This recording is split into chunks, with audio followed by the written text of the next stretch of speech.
Hi everyone, welcome to Red Umbrella. I hope you're all doing well. Today I want to argue that while Peter Griffin's destructive behavior has caused countless disasters across Quahog, Lois Griffin represents something far more troubling. A fully aware, intelligent individual who commits equally terrible acts without the shield of mental disability. Her hypocrisy, deliberate cruelty, sexual assault of her husband, abuse of her daughter, and corruption, all executed with complete awareness, make her morally worse than Peter, whose canonical IQ of 70 provides at least a partial explanation for his chaos. We're going to examine their worst actions across 12 key areas, and by the end, you'll see why intelligence and intent matter more than body count when judging who's actually the worst person. But before we begin, I'd just like to kindly ask you all to subscribe.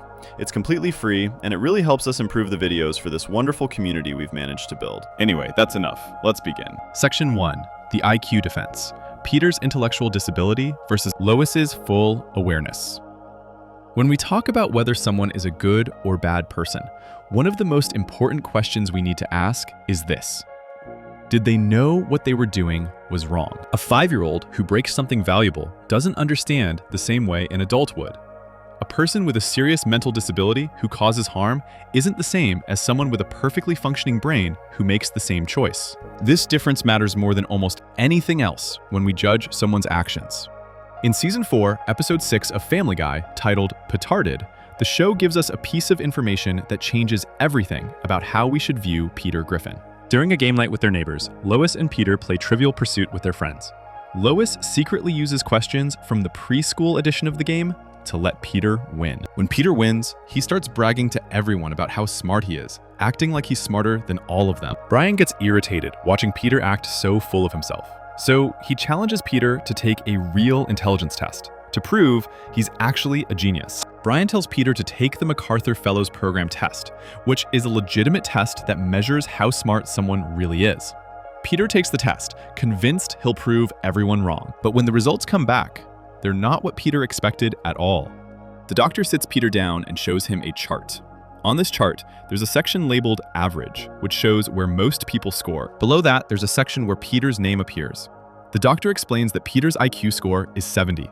According to the classification system they use in the episode, this score means Peter is what they called mentally retarded at the time the episode aired. Today we would say intellectually disabled, but the show uses the medical terminology that was common in 2005 when the episode came out. What does an IQ of 70 actually mean? In most testing systems, an IQ of 100 is considered perfectly average. Anything above 100 is above average, and anything below is below average. But an IQ of 70 isn't just a little bit below average, it's far below average. It puts Peter in a category where he genuinely struggles to understand things that most people can understand easily.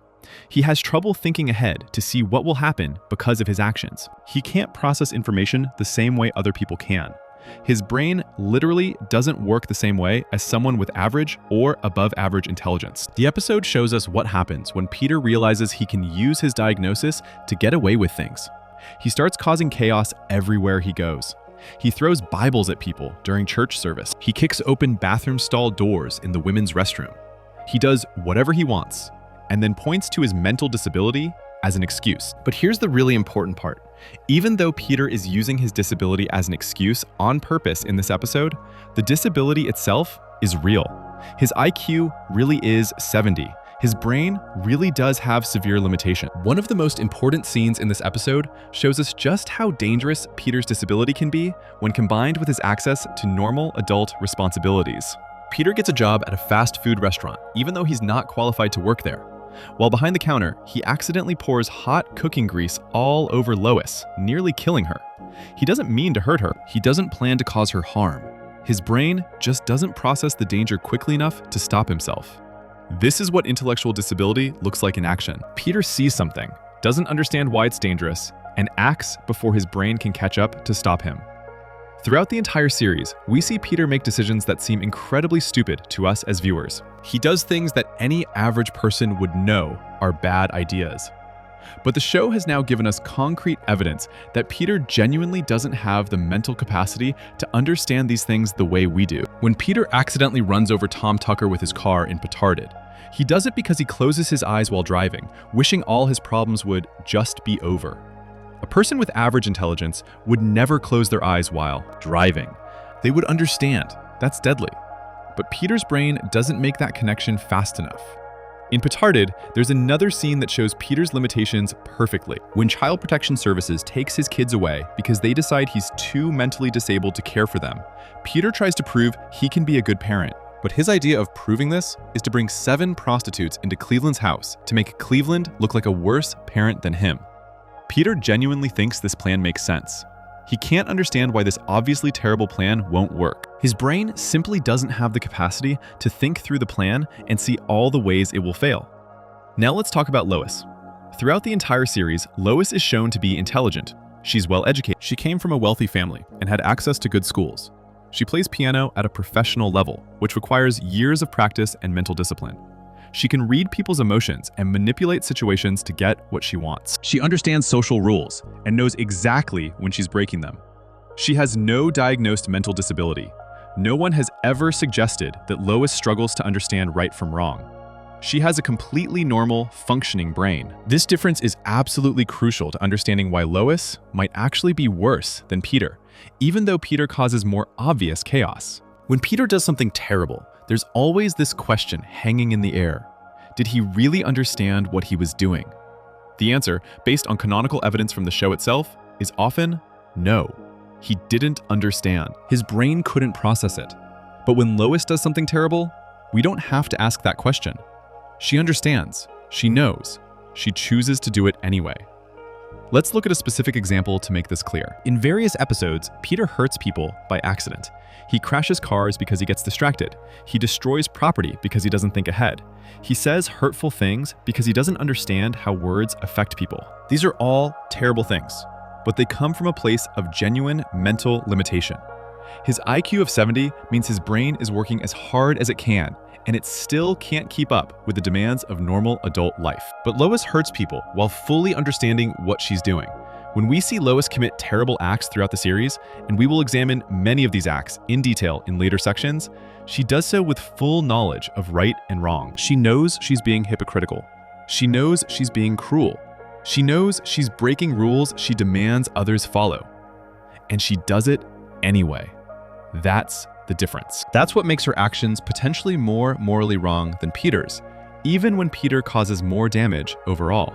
The show itself seems to understand this difference on some level. In Petarded, when Peter is diagnosed, everyone's reaction is shock, but also a kind of sad understanding.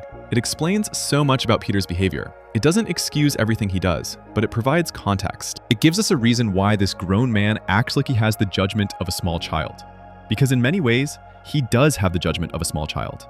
His mental age doesn't match his physical age. There's a legal concept that matters here too, even though we're not lawyers and this is a cartoon. In real life, when someone commits a crime, courts look at whether the person understood what they were doing was wrong. If someone has a severe intellectual disability, that can affect how they're punished, or even whether they're held fully responsible. The reason for this isn't to let people get away with bad things. It's because we as a society have decided that understanding and intent matter when we judge someone's actions. Peter's IQ of 70 means he often doesn't have the understanding part. He doesn't get it.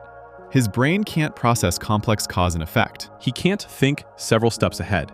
He can't understand how his actions will affect other people. This is shown over and over again throughout the series. When Peter starts a giant fight with a chicken over an expired coupon, he doesn't understand that this is a crazy overreaction. When Peter drinks way too much and does dangerous things, he doesn't fully grasp why that's dangerous. His brain is missing the piece that would help him understand. Lois's brain isn't missing any pieces. She's shown throughout the series to be clever, calculating, and fully aware of consequences. When she makes plans, they work because she can think ahead. When she manipulates people, it's effective because she understands psychology. When she breaks rules, she does it carefully and tries to hide it because she knows she's doing wrong and doesn't want to get caught. Every single one of these behaviors requires a normally functioning brain. The episode Petarded gives us something very rare in Family Guy, a concrete, canonical fact about a character that we can point to in every other episode. Peter's IQ is 70. That's not a joke that gets forgotten. That's not something that changes from episode to episode. It's established as medical fact within the show's universe. And once we know this fact, we have to factor it into every judgment we make about Peter's behavior. Does this mean Peter is innocent of everything bad he does? Absolutely not. Does it mean we should excuse all his behavior?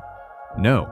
Even people with intellectual disabilities can learn right from wrong in simple terms. Even Peter shows moments where he knows he messed up and feels bad about it. But it does mean we need to judge Peter differently than we judge Lois. We need to remember that Peter is working with significant mental limitations that Lois simply doesn't have. Think about it this way.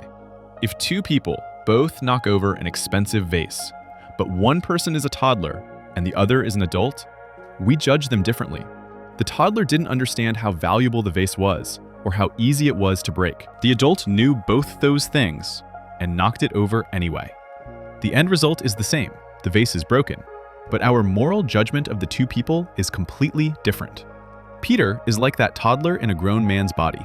His IQ of 70 means his understanding of the world is fundamentally limited. Lois is the adult who knows better. When they both do terrible things, and they both do plenty of terrible things throughout the series, we have to remember this difference. Peter's terrible actions come from a brain that can't fully process what's happening. Lois's terrible actions come from a brain that understands perfectly well and chooses to do them anyway. Before we move on, make sure to subscribe if you're enjoying this breakdown. This brings us to an even more troubling question. If Lois is so smart and she understands right and wrong so clearly, why does she position herself as the moral authority in the family while constantly breaking her own rules? Section 2, the hypocrisy factor.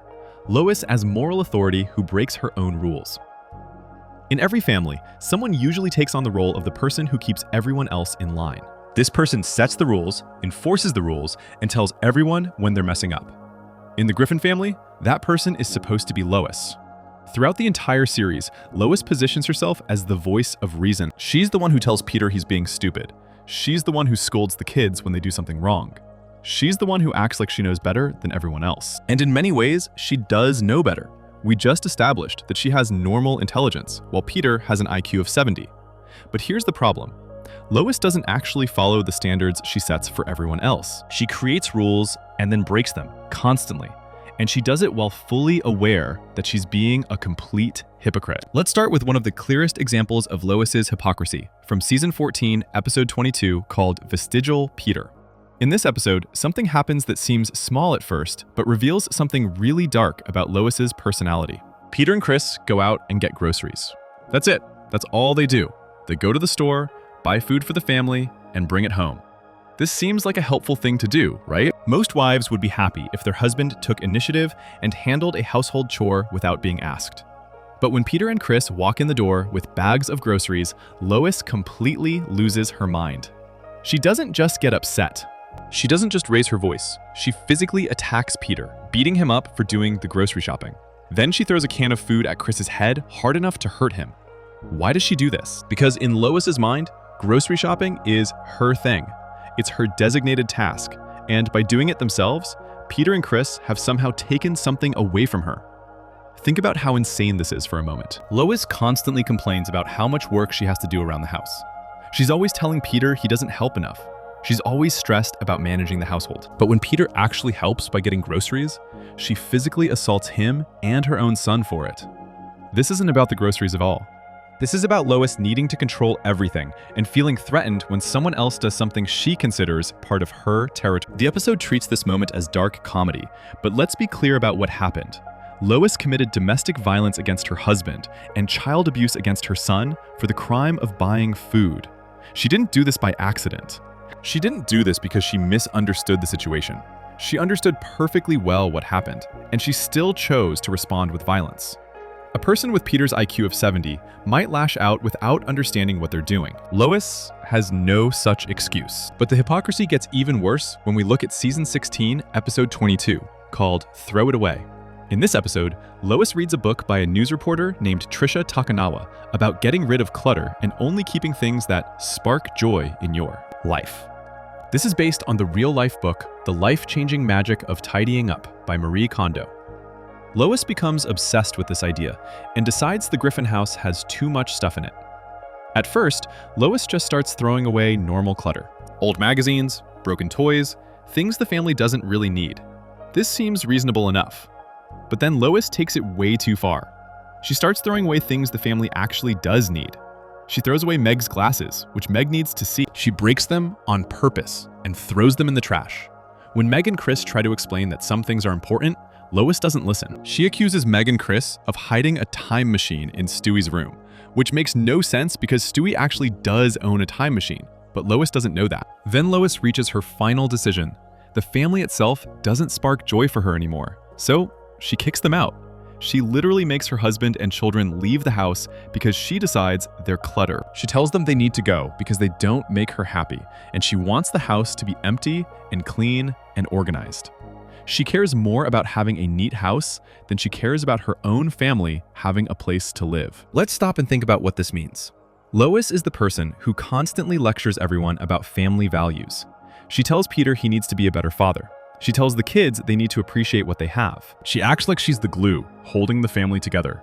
But the moment she gets a new idea in her head, she throws her entire family out of their home. She doesn't spark joy for herself, apparently, so everyone has to suffer. The episode eventually shows Lois realizing she went too far, but the damage is done.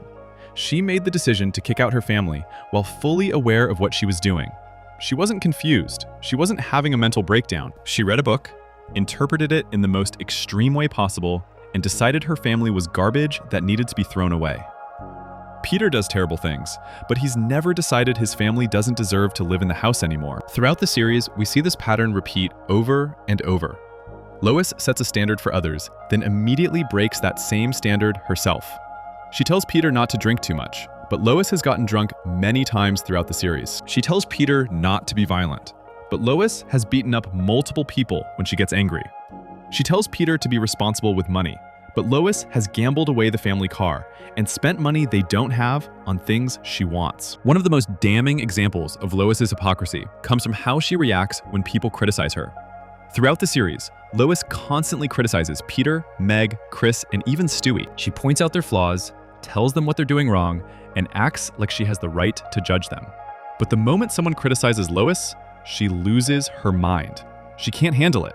She becomes vengeful and spiteful and mean. We see this clearly in season 19, episode 11, called Customer of the Week, which we'll discuss in much more detail in a later section. But for now, the important part is this. Lois goes to a coffee shop regularly and expects to be named Customer of the Week. When she doesn't get this recognition, she doesn't just feel disappointed. She goes on an actual crime spree that includes attempted murder and kidnapping. Why? Because she couldn't handle not being recognized as special. She enforces rules on everyone around her about being humble and not needing recognition. But when she doesn't get recognition herself, she commits serious crimes. This is hypocrisy at its worst. Lois demands humility from others while requiring praise for herself. She demands her family follow rules while she breaks those same rules constantly. She positions herself as morally superior to Peter, and in many ways, she is smarter than Peter. But being smarter doesn't make her morally better. In fact, it makes her worse because she knows better and chooses to be a hypocrite anyway. Let's compare this to Peter for a moment. Peter is a terrible person who does awful things, no question about it. But Peter is not a hypocrite in the same way Lois is. Peter doesn't pretend to be better than he is. He doesn't set up rules for others that he refuses to follow himself. Peter is consistently terrible. He's equally bad to everyone, including himself. He doesn't lecture people about being good and then turn around and do the exact thing he just condemned. When Peter does something wrong, he usually does it because his brain can't process why it's wrong. When Lois does something wrong, she does it while knowing exactly why it's wrong and expecting everyone else to follow the rule she's breaking. That's the difference. Peter's badness comes from limitation. Lois's badness comes from choice.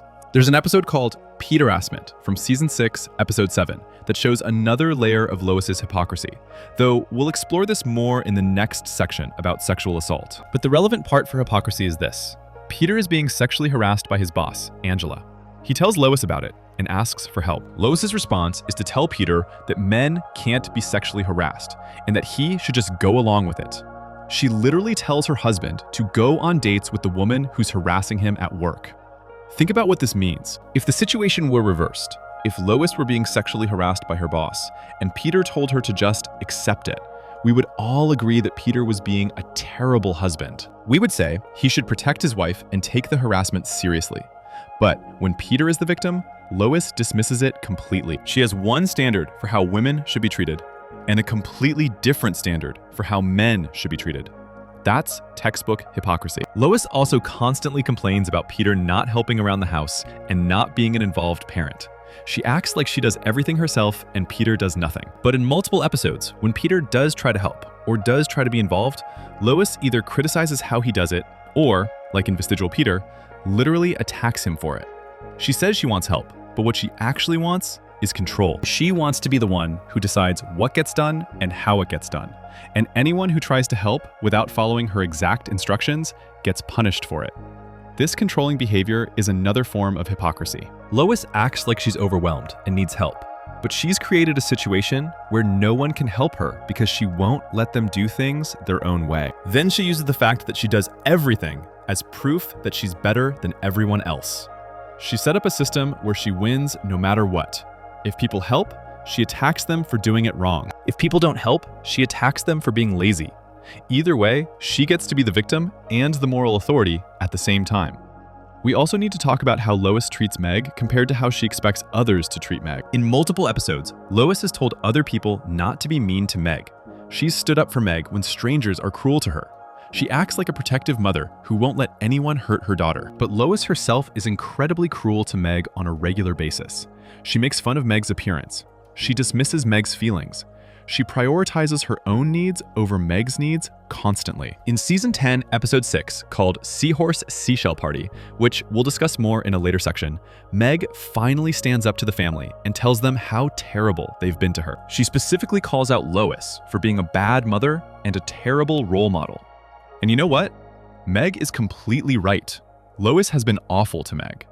But throughout the series, if anyone else is mean to Meg, Lois acts offended and protective. She wants to be the only one allowed to mistreat her daughter. That's not protection. That's control and hypocrisy. The pattern is clear. Lois creates rules and standards that apply to everyone except herself. She demands respect, but doesn't give it. She wants help, but won't accept it. She criticizes constantly, but can't handle criticism. She positions herself as the moral center of the family while being just as morally broken as everyone else, if not more so. What makes this worse is that Lois is smart enough to know exactly what she's doing. Peter's IQ of 70 means he often doesn't understand when he's being contradictory or unfair. His brain can't hold two opposing ideas at the same time and recognize the conflict. But Lois absolutely can. She knows she's setting one standard for herself and another standard for everyone else. She knows it's unfair. She knows it's wrong. And she does it anyway because she believes she deserves special treatment. In many ways, Lois has set herself up as a dictator in the Griffin household. She makes the rules. She enforces the rules. She punishes people for breaking the rules. But she herself is above the rules. This is exactly how dictators operate in real life. They demand everyone follow laws they themselves ignore. The difference is that Lois does this in a family, where the people she's controlling are supposed to be her loved ones, who she treats with respect and fairness. Peter is chaotic and destructive, but he's chaotic and destructive to everyone, equally, including himself. He doesn't set up systems of control and then exempt himself from them.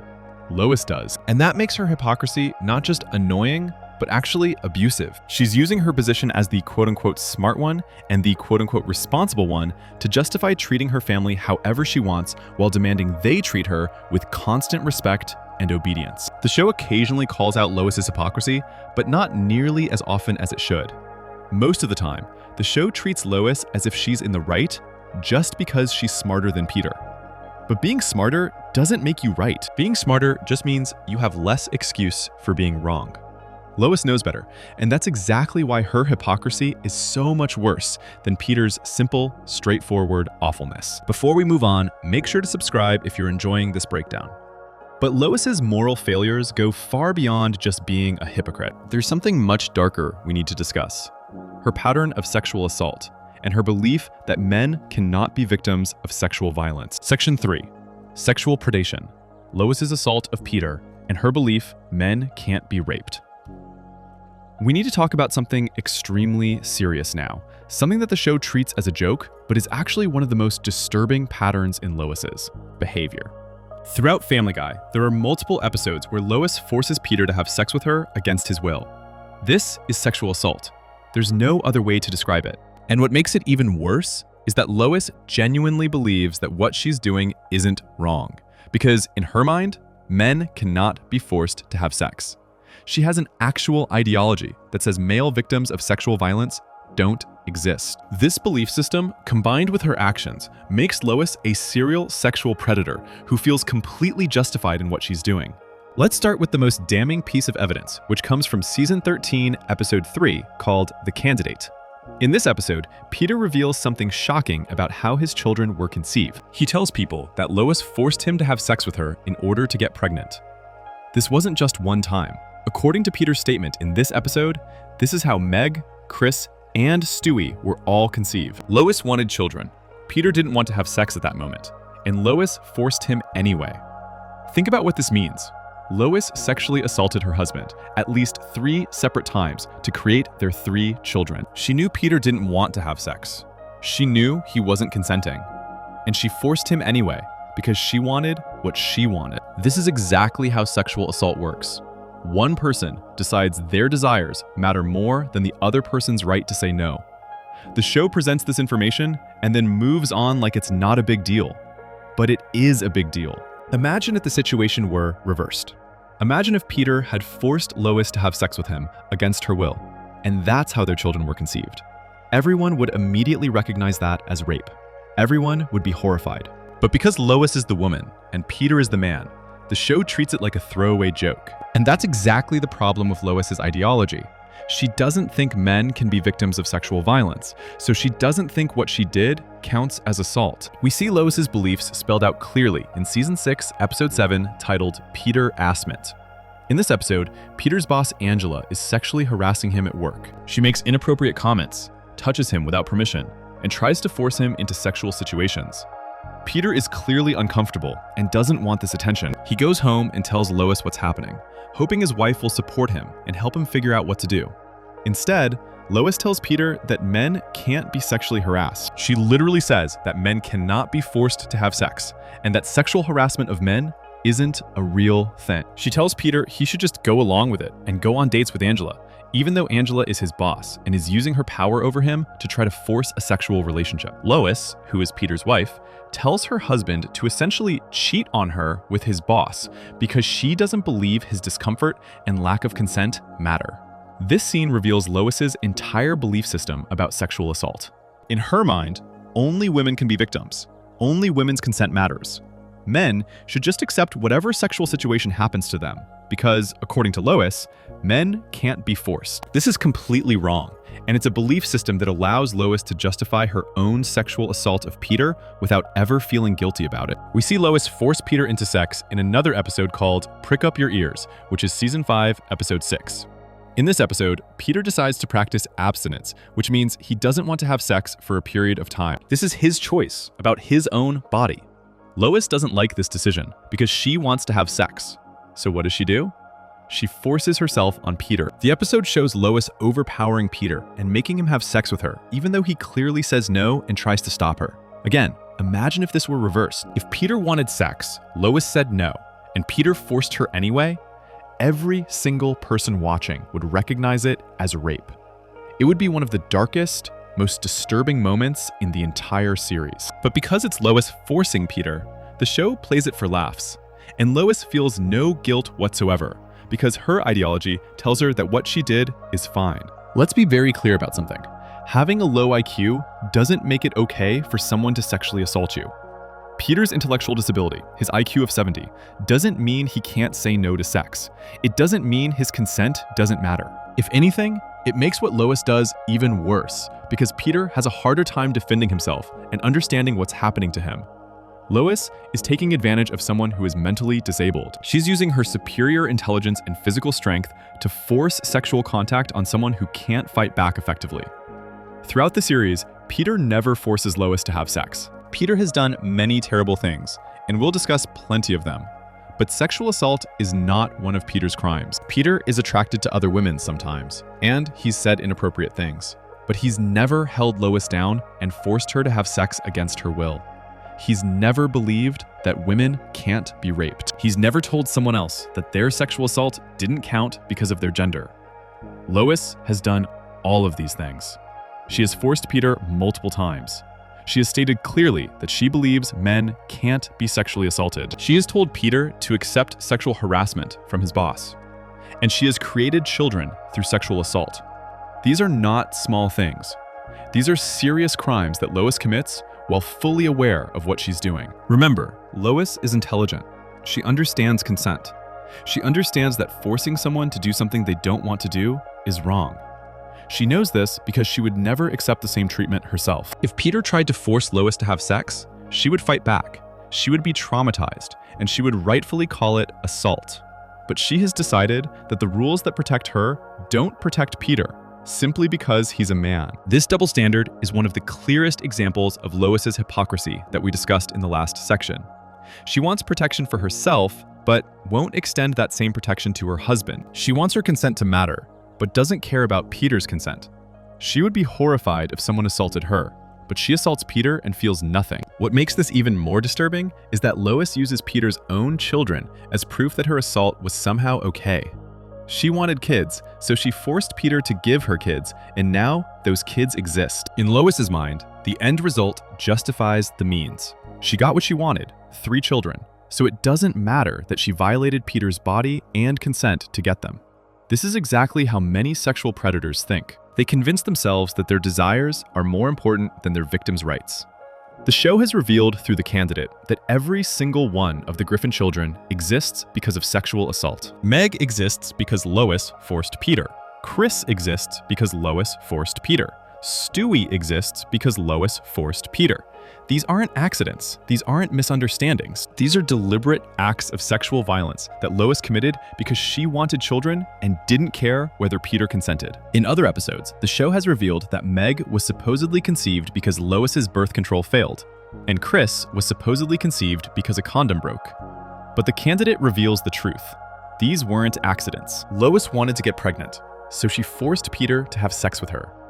The birth control didn't fail randomly. Lois made sure she got pregnant by assaulting Peter until it happened. Let's think about this from Peter's perspective for a moment. Peter is a man with an IQ of 70, which means he's intellectually disabled. His wife, who is much smarter than him, regularly forces him to have sex when he doesn't want to. She has done this at least 3 times that resulted in pregnancies, and likely many more times that didn't. When Peter tries to refuse sex, like in Prick Up Your Ears, Lois overpowers him. When Peter experiences sexual harassment from someone else, Lois tells him it's not real and he should accept it. Peter has no support system for this abuse. No one in his life believes that men can be sexually assaulted. No one takes his lack of consent seriously. His own wife, the person who is supposed to love and protect him, is his primary abuser. And because of his intellectual disability, Peter might not even fully understand that what's happening to him is assault. He might accept Lois's explanation that men can't be forced, because his limited intelligence makes it hard for him to question the smart people around him. This is a pattern of abuse that continues throughout the entire series. Lois has never stopped forcing Peter. She has never apologized for it. She has never recognized it as wrong. She continues to believe that men can't be sexually assaulted, which means she continues to feel justified in assaulting Peter whenever she wants to. Compare this to how the show treats sexual assault when men are the perpetrators. When Glenn Quagmire, Peter's friend, is revealed to be a sexual predator who has assaulted women, the show treats it as disturbing and wrong. Other characters call him out. His behavior is recognized as criminal. But when Lois commits the same crimes against Peter, the show treats it as comedy. This double standard isn't just in Lois's head. It's built into how the show itself presents these situations. But we, as viewers, don't have to accept that double standard. We can recognize that what Lois does to Peter is sexual assault, regardless of how the show frames it. We can acknowledge that Lois's belief system, that men can't be raped, is completely wrong and dangerous. And we can see that Lois's pattern of sexual violence is one of the strongest pieces of evidence that she's worse than Peter. Peter has never raped anyone. Let's make that perfectly clear. Peter has done many terrible things, but sexual assault is not one of them. He respects Lois's consent. When Lois doesn't want to have sex, Peter accepts that. Peter has never held a belief system that says women can't be raped. Peter has never told someone that their sexual assault didn't count because of their gender. Lois has done all of these things, and she's done them while being fully mentally capable of understanding exactly what she's doing. She's not confused. She's not having a mental breakdown. She's not limited by intellectual disability. She simply believes she has the right to Peter's body whenever she wants it, and she acts on that belief through force. This is predatory behavior. This is what sexual predators do. They decide that their desires matter more than their victim's consent. They create a belief system that justifies their actions, and they continue the abuse over and over again. Lois is a textbook sexual predator, and the fact that her victim is her husband doesn't make it better. If anything, it makes it worse, because Peter should be able to trust Lois to respect his boundaries and protect him. The fact that Lois has gotten away with this behavior for the entire run of the series, with no consequences and no recognition from other characters that it's wrong, shows just how deeply her ideology has been accepted by the world around her. Everyone believes that men can't be forced, so no one protects Peter from Lois. Everyone accepts Lois's version of reality, where her sexual assault of her husband is just normal married life. But it's not normal. It's abuse. And it's one of the clearest examples of how Lois is morally worse than Peter. Peter causes chaos and destruction because his brain can't process consequences. Lois commits sexual assault because she believes she has the right to another person's body. One is disability. The other is evil. Before we move on, make sure to subscribe if you're enjoying this breakdown. We've now established that Lois is a hypocrite who sets rules she won't follow, and a sexual predator who assaults her husband regularly. But her cruelty doesn't stop with Peter. She also systematically abuses the most vulnerable member of the family, her daughter, Meg. Section 4. The Meg problem. Expected versus actual parenting. In any family, children have certain reasonable expectations from their parents. They expect their mom and dad to protect them, support them, and put their needs first. When both parents fail at this, it's a tragedy. But when one parent is obviously terrible and the other parent is supposed to be the good one, children naturally turn to that good parent for safety and love. That's where the betrayal cuts deepest.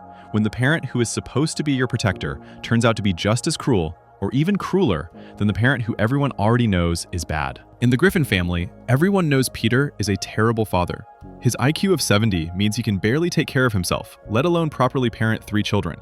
The show makes it clear over and over again that Peter is not someone the kids should rely on for good advice, emotional support, or protection.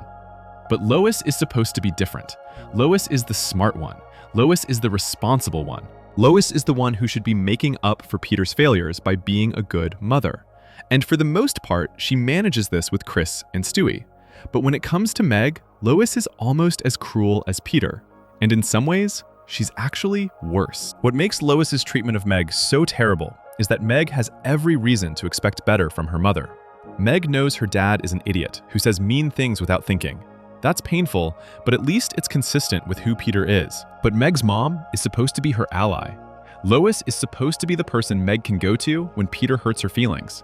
Lois is supposed to defend Meg and build her up and help her navigate the world as a teenage girl. Instead, Lois joins in on the cruelty. And because Meg expects better from her mom, each act of meanness from Lois hurts even more than the same act from Peter would. Let's start with one of the most shocking examples of Lois betraying Meg, which happens in Season 8, Episode 18, called Go Stewie Go. In this episode, Meg does something that should make any mother happy. She brings home a boyfriend. His name is Anthony, and he seems like a normal, nice guy. For Meg, who is constantly mocked and rejected, having a boyfriend is a big deal. She's excited. She's happy. She finally has something good happening in her life. But then, Peter starts making comments about Lois getting older. He points out that Lois isn't as young as she used to be, and this makes Lois feel insecure about her age and attractiveness. Instead of handling these feelings in a healthy way, like talking to Peter about how his comments hurt her feelings, Lois decides to prove she's still attractive by going after a younger man. And the younger man she chooses is Anthony, her own daughter's boyfriend. Lois sends Meg out on an errand to get her out of the house.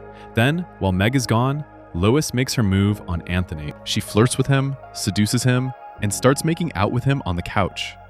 Meg comes back home early and walks in to find her mother kissing her boyfriend. Imagine how devastating this is for Meg. Her own mother has just stolen her boyfriend and betrayed her in one of the worst ways possible. But here's where it gets even worse.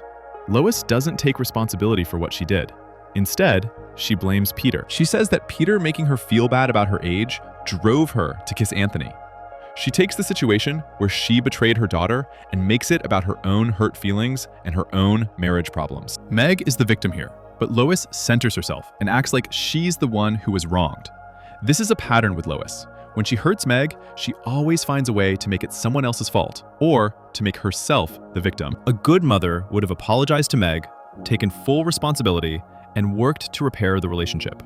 Lois does apologize eventually in this episode, but the damage is done. She showed Meg that even her own mother sees her as competition, and as someone whose feelings don't matter as much as Lois's need to feel young and attractive.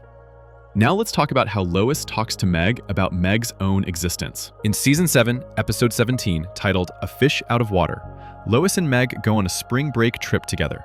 During the car ride, they have an awkward conversation where Lois reveals something that no child should ever hear from their parent. Lois tells Meg that she was using birth control when she got pregnant with Meg. She explains that she was taking antibiotics, which made the birth control stop working. And that's how Meg was conceived. What Lois is telling Meg very clearly is that Meg was not planned and not wanted. Lois was actively trying not to get pregnant, and Meg happened anyway. Now, many children are unplanned, and that's okay. What matters is that parents love their children once they're here. But Lois doesn't tell this story in a loving way. She doesn't say, "You weren't planned, but you're the best thing that ever happened to me." She just states it as a fact, making Meg feel like a mistake. This gets even darker when we remember what we learned in the last section. In The Candidate, Peter reveals that Lois actually forced him to have sex to get pregnant with all the children. So, which story is true? Was Meg an accident from failed birth control? Or did Lois force Peter to get her pregnant? Either way, Lois has told Meg that she wasn't wanted, and that information damages Meg's sense of self-worth. But Lois goes even further than just making Meg feel unwanted. In Season 6, Episode 1, called Peter's Daughter, Meg gets pregnant. This is a crisis for a teenage girl, and Meg needs her mother's support and guidance. What does Lois do? She gives Meg instructions on how to have a miscarriage. Let that sink in for a moment. Lois doesn't take Meg to a doctor. She doesn't sit down and have a serious conversation about options. She tells her teenage daughter how to force her body to end the pregnancy through dangerous methods. This is child abuse. Lois is telling Meg to do something that could seriously harm her or even kill her. A responsible parent would never do this. A loving mother would protect her daughter's health and safety above everything else. But Lois treats Meg's pregnancy as an inconvenience that needs to be dealt with quickly and quietly, regardless of the risk to Meg's life. Throughout the entire series, we see Lois constantly criticizing Meg. She makes fun of Meg's appearance, calling her ugly or manly. She dismisses Meg's feelings when Meg is upset. She never stands up for Meg when Peter or Chris or Stewie are mean to her. In fact, Lois often joins in on making fun of Meg, laughing along with the rest of the family when they treat Meg like garbage. This pattern of abuse comes to a head in Season 10, Episode 6, titled Seahorse Seashell Party. In this episode, the family is stuck inside during a hurricane. Meg takes mushrooms that make her see things differently, and for the first time in her life, she finds the courage to stand up to her family. She tells them exactly how terribly they've treated her over the years. Meg specifically calls out Lois during this confrontation. She tells Lois that she's a terrible mother and a bad role model. She points out all the ways Lois has failed her as a parent. She talks about how Lois is supposed to be the good parent, the one who protects her children and builds them up. But instead, Lois has torn Meg down just as much as Peter has. And you know what? Meg is absolutely right. Everything she says in this episode is true. Lois has been a terrible mother to Meg. She's criticized her, betrayed her, put her in danger, and made her feel unwanted. Lois has failed at the most basic job of a mother, making her daughter feel loved and safe. What's even more telling is what happens after Meg's speech. Lois starts crying and has a complete breakdown. She can't handle being confronted with the truth about her own behavior. She falls apart emotionally, and the family pressures Meg to take back everything she said and go back to being the punching bag so that Lois can feel better about herself. Meg eventually does this, sacrificing her own mental health to keep the family together. This scene shows us something important.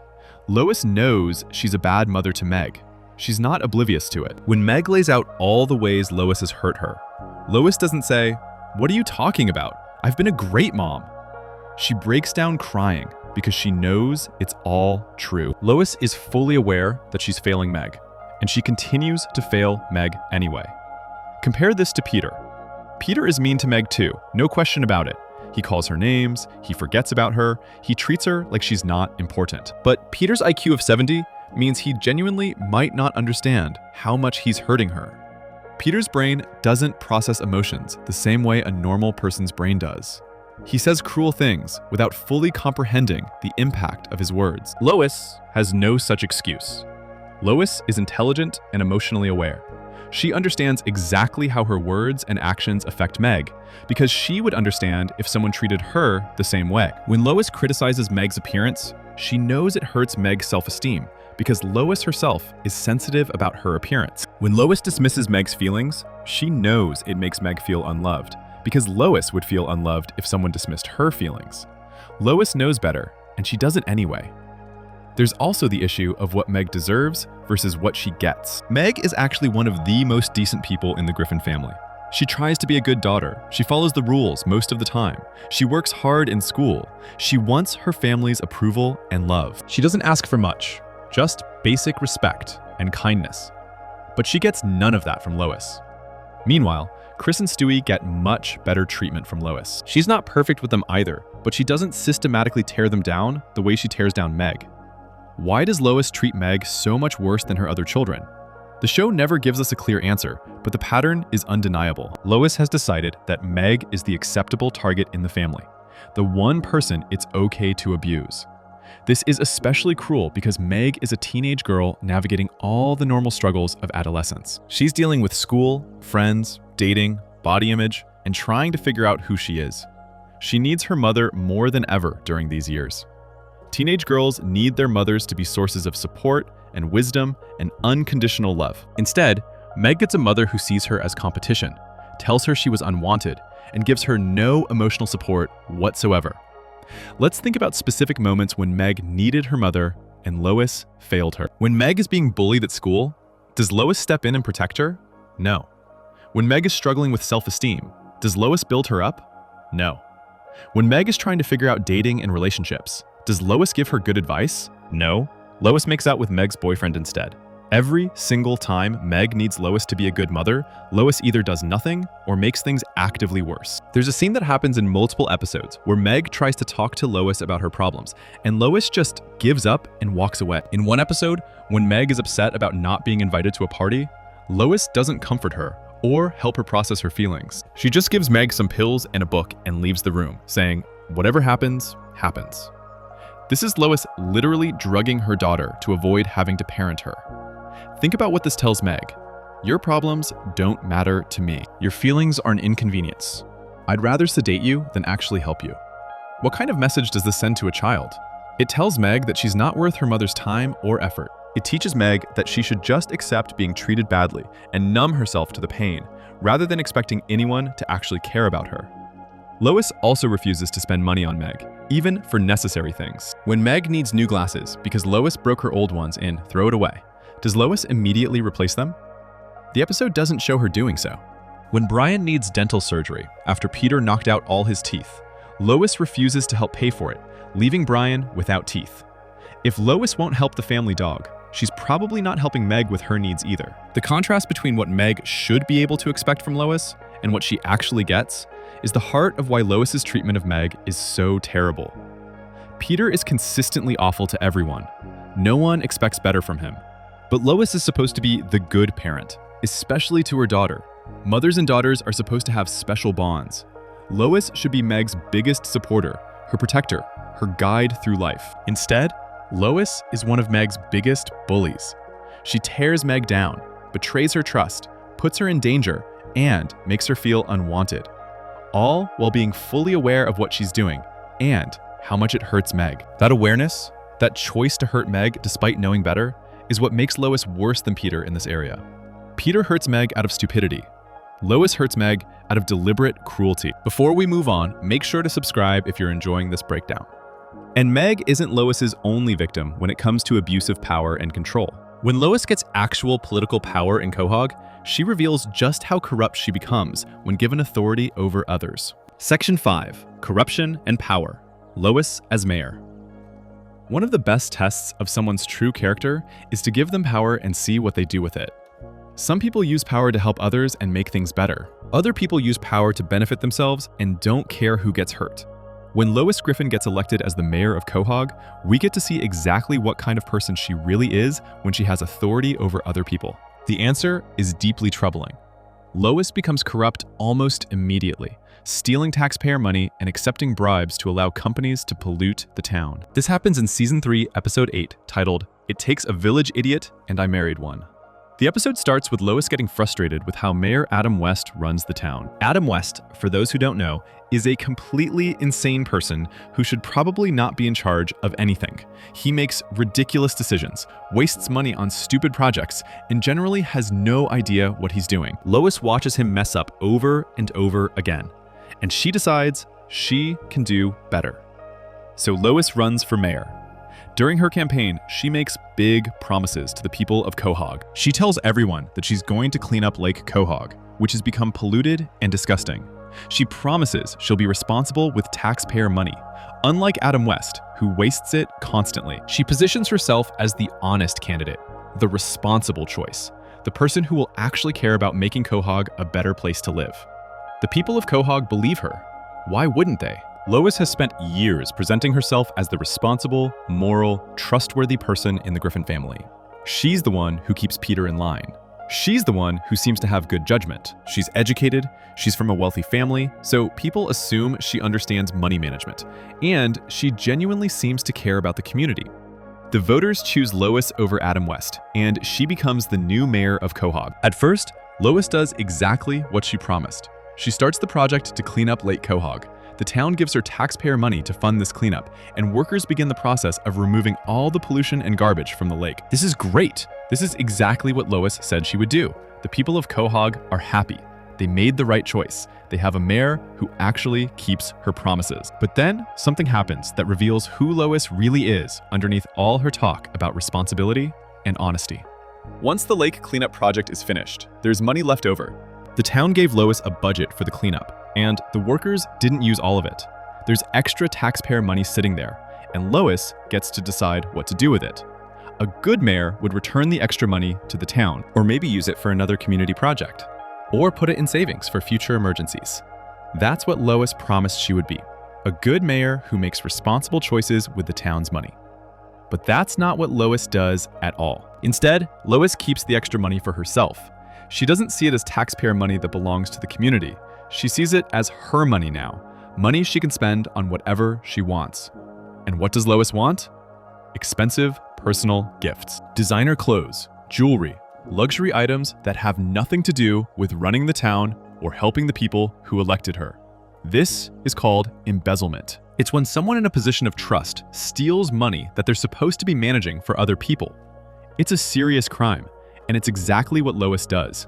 She takes money that belongs to the taxpayers of Quahog and spends it on herself. She doesn't feel guilty about it. She doesn't think she's doing anything wrong. She just wants nice things. And now she has access to money to buy them. So she does. But Lois's corruption doesn't stop there. It gets even worse. After Lois has been mayor for a while, oil companies approach her with a deal. These companies want to dump their waste into Lake Quahog because it's cheaper than disposing of the waste properly. They know this will pollute the lake again, undoing all the cleanup work that was just done. They know this is bad for the environment and bad for the people who live in Quahog. But the oil companies don't care about any of that. They only care about saving money. So they offer Lois bribes. They give her money in exchange for permission to pollute the lake. And Lois accepts. She takes their money and allows them to dump waste back into Lake Quahog, completely destroying the lake she just promised to protect. Think about how corrupt this is. Lois ran for mayor promising to clean up the lake. The people of Quahog voted for her specifically because of this promise. They trusted her to protect their environment and use their tax money wisely.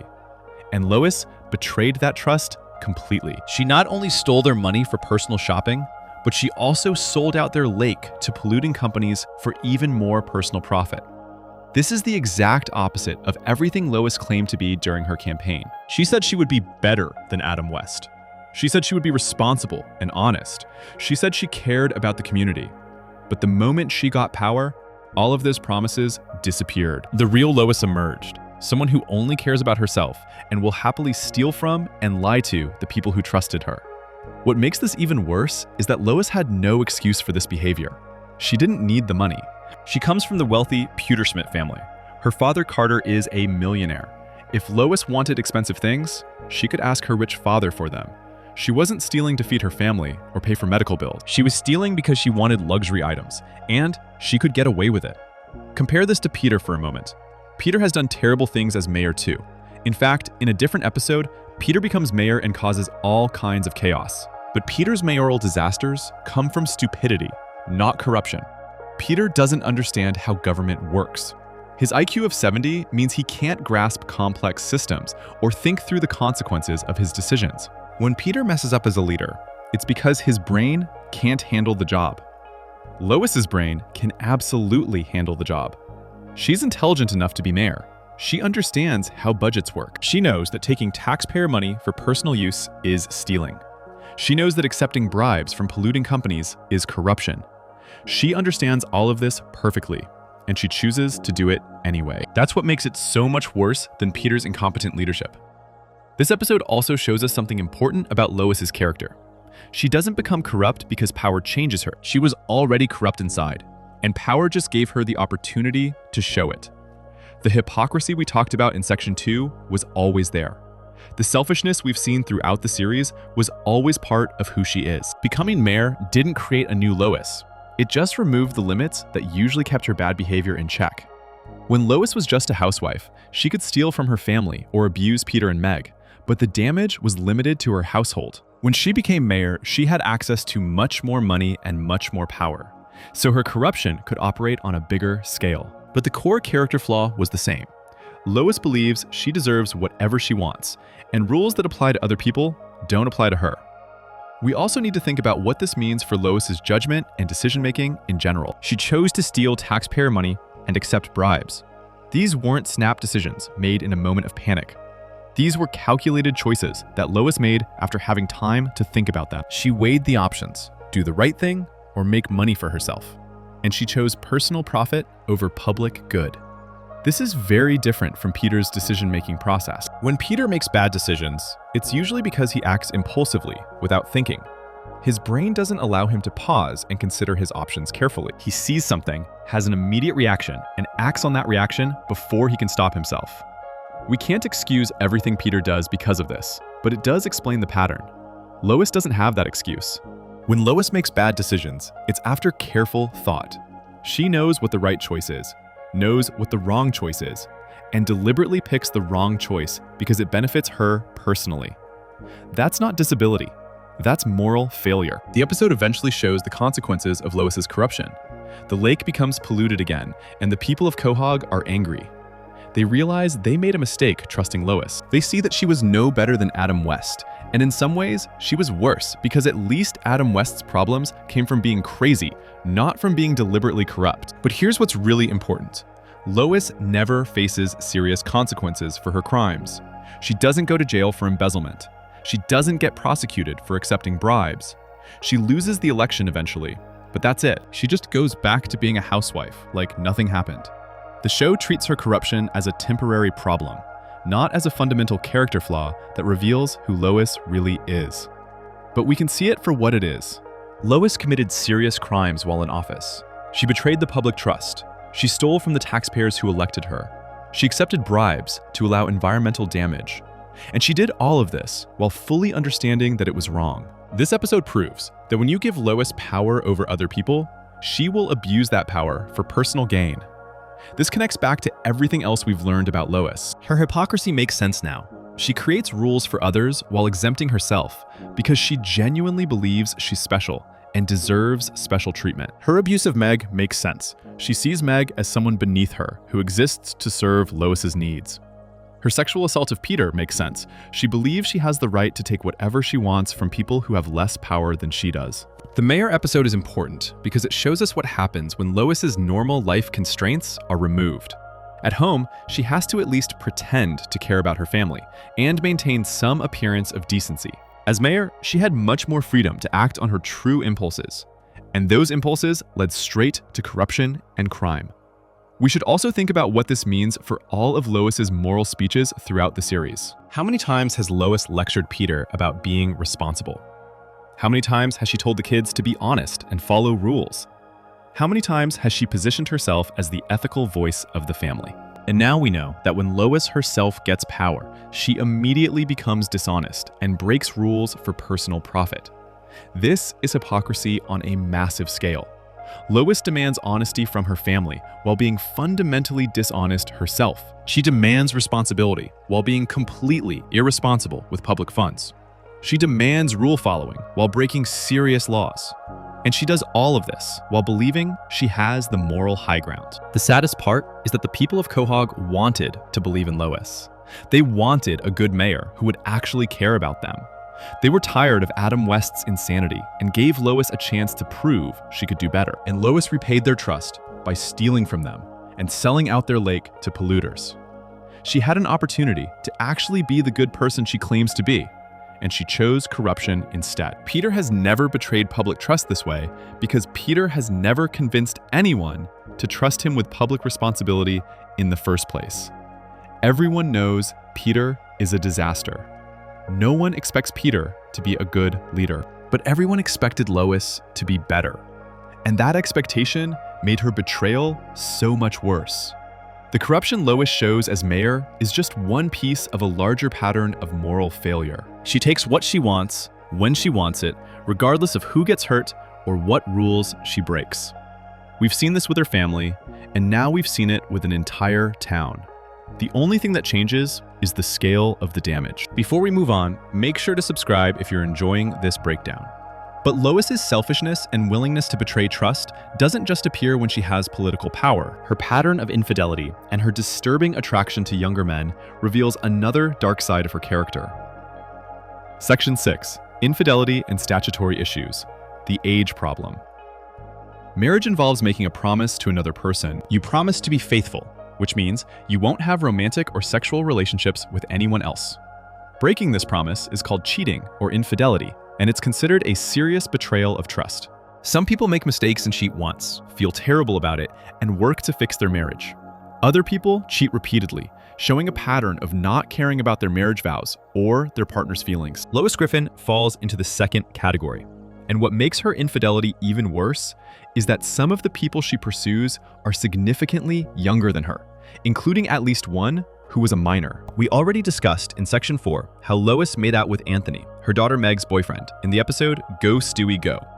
But we need to look at that incident again from a different angle. Anthony is Meg's boyfriend, and Meg is in high school. High school students are typically between 14 and 18 years old. The show doesn't give us Anthony's exact age, but he's dating a high school girl, which means he's almost certainly underage, meaning he's younger than 18 years old. When Lois seduces and kisses Anthony, she's not just betraying her daughter and cheating on her husband. She's also pursuing a sexual relationship with someone who is likely a minor. This is incredibly serious. Adults are not supposed to have romantic or sexual contact with minors, period. The law is very clear about this, and the moral reasoning behind the law is simple. Minors can't truly consent to relationships with adults because there's a huge power imbalance. Adults have more life experience, more authority, and more ability to manipulate younger people. Lois is a grown woman in her 40s. Anthony is a teenage boy. Even if Anthony thinks he wants the attention from an older woman, he's too young to fully understand what he's agreeing to. And Lois, as the adult, should know better than to put him in this position. But she doesn't care about any of that. She wants to feel young and attractive, and she's willing to pursue a teenager to make herself feel better. The situation gets even more disturbing in Season 11, Episode 6, titled Lois Comes Out of Her Shell. In this episode, Lois has a birthday party where Peter gives a speech about her getting older. During this speech, Peter makes really mean comments about Lois's aging body. He compares her to an old plow horse and says other hurtful things about how she's not as young and attractive as she used to be. Peter is being cruel here, no question about it. But Lois's response to Peter's cruelty reveals something dark about her character. Instead of dealing with her hurt feelings in a healthy way, like talking to Peter about how his words hurt her, or going to therapy, or spending time with friends who make her feel good about herself, Lois decides to prove she's still attractive by pursuing a much younger man. The person she chooses is Justin Bieber. In the episode, Justin Bieber is 18 years old. Lois sneaks into his dressing room and tries to seduce him. She's attempting to have a sexual encounter with someone young enough to be her son. Justin Bieber is barely an adult. He literally just became legally adult. And Lois is a married woman in her 40s with 3 children. Now, technically 18 is the legal age of adulthood, so this wouldn't be illegal the way pursuing Anthony might have been, but it's still deeply wrong for several reasons. First, Lois is married. She's betraying Peter by trying to have sex with someone else. Second, there's a huge age gap. Lois is more than twice Justin Bieber's age. Third, Lois is using her position as an adult and a fan to try to pressure a young celebrity into a sexual situation. The episode shows that Peter bursts into the room before anything actually happens, so Lois doesn't succeed in her plan. But she tried. She fully intended to have sex with an 18-year-old boy. The only reason she didn't is because she got caught, not because she realized it was wrong and stopped herself. Let's think about the pattern we're seeing here. Lois has now pursued 2 people who are young enough to be her children. Anthony, definitely underage, and Justin Bieber, barely legal. This shows that Lois is specifically attracted to younger men, and she's willing to act on that attraction even when it's completely inappropriate. But Lois's cheating isn't limited to younger men. She's also had affairs with people her own age or older. In Season 3, Episode 14, called Bill and Peter's Bogus Journey, Lois has sex with former President Bill Clinton. This happens after Peter becomes friends with Clinton, and Clinton comes to their house. Lois goes to confront Clinton about spending too much time with Peter, and somehow, this confrontation turns into them having sex. After it happens, Lois actually feels guilty about this one. She tells Peter that she cheated on him and gives Peter permission to sleep with someone else if he wants to make things even. But here's the thing. Feeling guilty after cheating doesn't undo the cheating. And this isn't Lois's first time being unfaithful, so the guilt doesn't seem to actually stop her from cheating again in the future. One of the most complicated infidelity situations happens in Season 4, Episode 17, titled The Perfect Castaway. In this episode, Peter goes on a fishing trip and disappears. Everyone thinks Peter is dead because he's been gone so long with no contact. The family holds a funeral for him. They mourn him. And eventually, life has to go on. Brian, the family dog, steps up to help Lois and the kids. He gets a job to support the family financially. He helps take care of the children. He basically becomes the man of the house. And then, Brian and Lois get married. Now, this is complicated because Lois genuinely believes Peter is dead. She's not cheating on a living husband. She thinks she's a widow starting a new relationship. But then, Peter comes back. He's been stranded on an island this whole time, but he's alive. When Peter returns home, he finds out that Lois married Brian. This creates a huge problem. Lois is technically married to 2 people at once. The law doesn't allow that. Here's where Lois's behavior becomes really wrong. Instead of immediately figuring out the legal situation and getting her marriage to Brian annulled, which means making it legally like it never happened, Lois decides she wants both relationships. She starts having sex with Peter behind Brian's back. So now, Lois is married to Brian, but having an affair with Peter.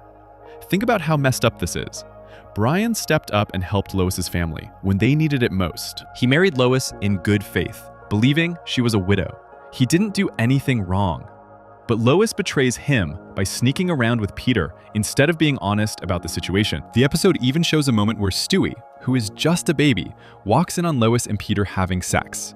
This traumatizes Stewie. Lois is so focused on what she wants, having both Brian and Peter, that she doesn't care about how her choices are affecting her children or the people around her.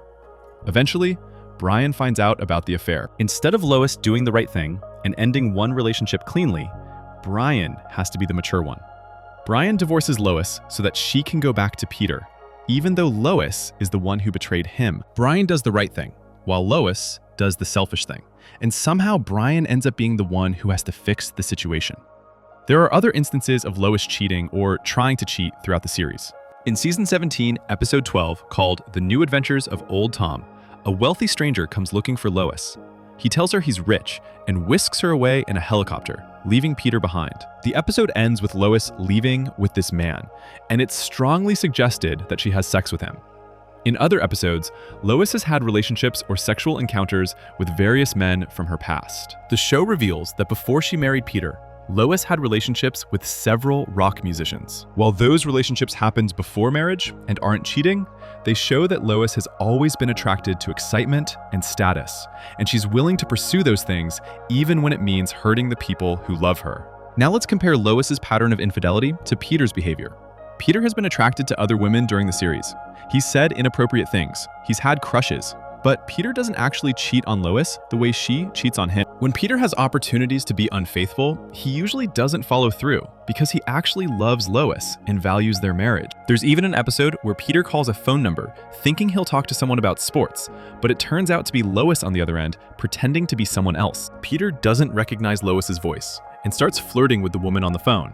But when the woman suggests they meet in person, Peter backs out because he's married. He's attracted to the voice, but his commitment to Lois stops him from actually cheating. Lois doesn't have that same commitment.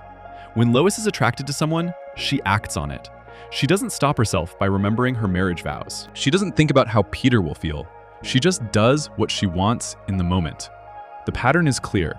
Lois has cheated on Peter multiple times throughout the series with different people of different ages. She's pursued a minor, Anthony, barely legal adults, Justin Bieber, people her own age, Bill Clinton, and even married another person while Peter was missing, Brian. Each time, she makes a choice to betray Peter's trust and break her marriage vows. What makes this even worse is that Lois constantly lectures Peter about being a better husband. She tells him he needs to pay more attention to her. She criticizes him for not being romantic enough. She acts like she's the victim in their marriage because Peter is such a difficult person to be married to. And you know what? Peter is difficult to be married to. His IQ of 70 means he can't understand emotional needs very well. He does stupid things that make Lois's life harder. He's not a good husband in many ways. But at least Peter is faithful. At least Peter doesn't sleep with other people. At least Peter's wedding vows mean something to him. Lois wants all the benefits of being married. Having Peter's income, having help raising the kids, having someone to blame when things go wrong. But she doesn't want to actually honor her commitment to Peter. She wants to be able to pursue other men whenever she feels like it, whether those men are appropriate partners or not. The age issue with Anthony and Justin Bieber is particularly disturbing because it shows Lois is willing to cross serious moral and legal lines to get what she wants. Pursuing minors is not just cheating, it's predatory behavior. It's taking advantage of young people who don't have the life experience to protect themselves from adult manipulation. We talked in section 3 about how Lois is a sexual predator toward Peter. Now we see that her predatory behavior extends beyond her husband. She's willing to pursue teenagers if it makes her feel attractive. She's willing to use her adult status and authority to try to seduce young people who should be off limits. Throughout all of this infidelity, Lois never takes real responsibility. She might apologize after she gets caught, like she did with Bill Clinton. She might feel momentarily guilty, but she never actually changes her behavior. She never commits to being faithful. She just keeps cheating whenever the opportunity comes up and she thinks she can get away with it. Compare this pattern to everything else we know about Lois. She's a hypocrite who demands standards from others that she won't follow herself. She's a sexual predator who forces Peter into sex. She's an abusive mother who destroys Meg's self-esteem. She's a corrupt politician who steals from taxpayers. And she's a serial cheater who betrays her husband repeatedly, sometimes with people young enough to be her children. All of these behaviors come from the same core character flaw. Lois believes she deserves whatever she wants, whenever she wants it, and other people's feelings, rights, and well-being don't matter. Rules exist for other people, not for her. Consequences are things that happen to other people, not to her. Peter causes a lot of chaos and destruction, but his chaos comes from limitation. Lois's destruction comes from choice, and that's what makes her worse. Before we move on, make sure to subscribe if you're enjoying this breakdown. But Lois's selfish choices don't just affect her family. Sometimes her terrible decisions affect the entire town of Quahog, like when she convinced everyone to stop vaccinating their children. Section 7, the vaccination catastrophe, Lois's ideological harm. Most of the terrible things Peter Griffin does happen by accident. He doesn't plan to cause disasters. His brain just can't process danger quickly enough to stop himself before it's too late. He acts without thinking, and destruction follows. But there's a different kind of harm that comes from someone who thinks very carefully, forms strong opinions based on those thoughts, and then convinces other people to follow those opinions, even when they're completely wrong. This is ideological harm, and it's much more dangerous than accidental harm because it spreads beyond one person's actions to affect entire communities. Lois Griffin caused one of the worst public health disasters in Quahog's history when she decided that vaccinations were dangerous and convinced the entire town to stop vaccinating their children. This decision led directly to a measles outbreak that put the whole town under quarantine. People got sick. Families were separated. The community was thrown into crisis. And all of it happened because Lois believed she knew better than doctors and medical science. And she used her position of trust in the community to spread her wrong beliefs to other parents. Vaccinations are medicines that protect people from dangerous diseases. When you get vaccinated, your body learns how to fight off illnesses like measles, polio, and whooping cough before you ever get exposed to them. Vaccinations have saved millions of lives throughout history by preventing diseases that used to kill children regularly. This is settled science. Doctors and medical researchers all over the world agree that vaccinations are safe and necessary for public health. But Lois decided she didn't believe in vaccinations anymore. We don't know exactly what convinced her to turn against vaccinations, but the show makes clear that Lois developed strong anti-vaccination beliefs and then acted on those beliefs by trying to convince other parents in Quahog to stop vaccinating their children, too. This is very different from Peter's usual pattern of causing harm. When Peter causes problems, it's usually just him doing something stupid that affects his immediate surroundings. He crashes a car, he breaks something valuable, he says something offensive. These are all bad things, but they're limited in scope. Peter's low IQ means he can't organize other people or convince them to follow his ideas. He can barely manage his own life, let alone lead a movement. Lois, on the other hand, is intelligent and persuasive. People in Quahog respect her as one of the more sensible residents of the town. She's educated, she's a mother, and she presents herself as someone who does research and makes informed decisions. When Lois tells other parents that vaccinations are dangerous, they listen to her. They trust her judgment. They believe she must know what she's talking about. So Lois successfully convinces the town of Quahog to give up vaccinations. Parents stop taking their children to get vaccinated. The protective shield that vaccinations create in a community, what doctors call herd immunity, starts to break down. When enough people in a community are vaccinated, even people who can't get vaccinated for medical reasons are protected because the disease can't spread easily. But when too many people stop vaccinating, that protection disappears and diseases can spread rapidly. That's exactly what happens in Quahog. A measles outbreak begins. Measles is a highly contagious disease that spreads through the air when infected people cough or sneeze. Before vaccinations, measles killed hundreds of thousands of people every year, mostly children. Even today, measles can cause serious complications, including brain damage, blindness, and death. It's not a minor illness. It's genuinely dangerous, especially for young children. The measles outbreak in Quahog gets so bad that the entire town has to go into quarantine. This means people can't leave their homes or the town because public health officials need to stop the disease from spreading to other communities. Quarantine is a drastic measure that's only used when there's a serious public health emergency. It disrupts everyone's lives. People can't go to work, children can't go to school, families can't visit relatives who live outside the town. All of this suffering and disruption happened because Lois convinced people to ignore medical science and follow her uninformed opinion instead. She didn't accidentally cause this outbreak the way Peter might accidentally cause a car crash. She deliberately spread misinformation, convinced other parents to make dangerous choices, and created a public health crisis through her actions. One of the most heartbreaking consequences of Lois's anti-vaccination campaign is what happens to Stewie.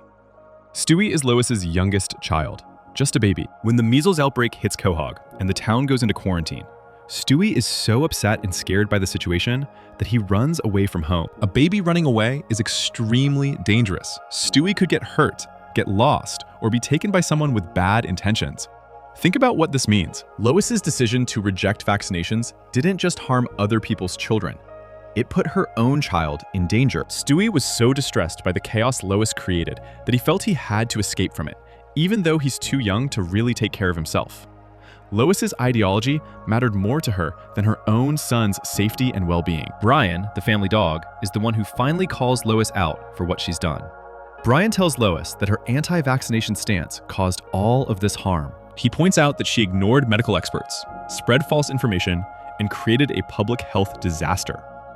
Brian is right to be angry with Lois. She didn't make an innocent mistake. She made a deliberate choice to reject science and convince other people to do the same. And that choice had devastating consequences. Let's compare this to how Peter causes harm. When Peter does something that hurts people, it's usually because he acted impulsively without understanding the consequences.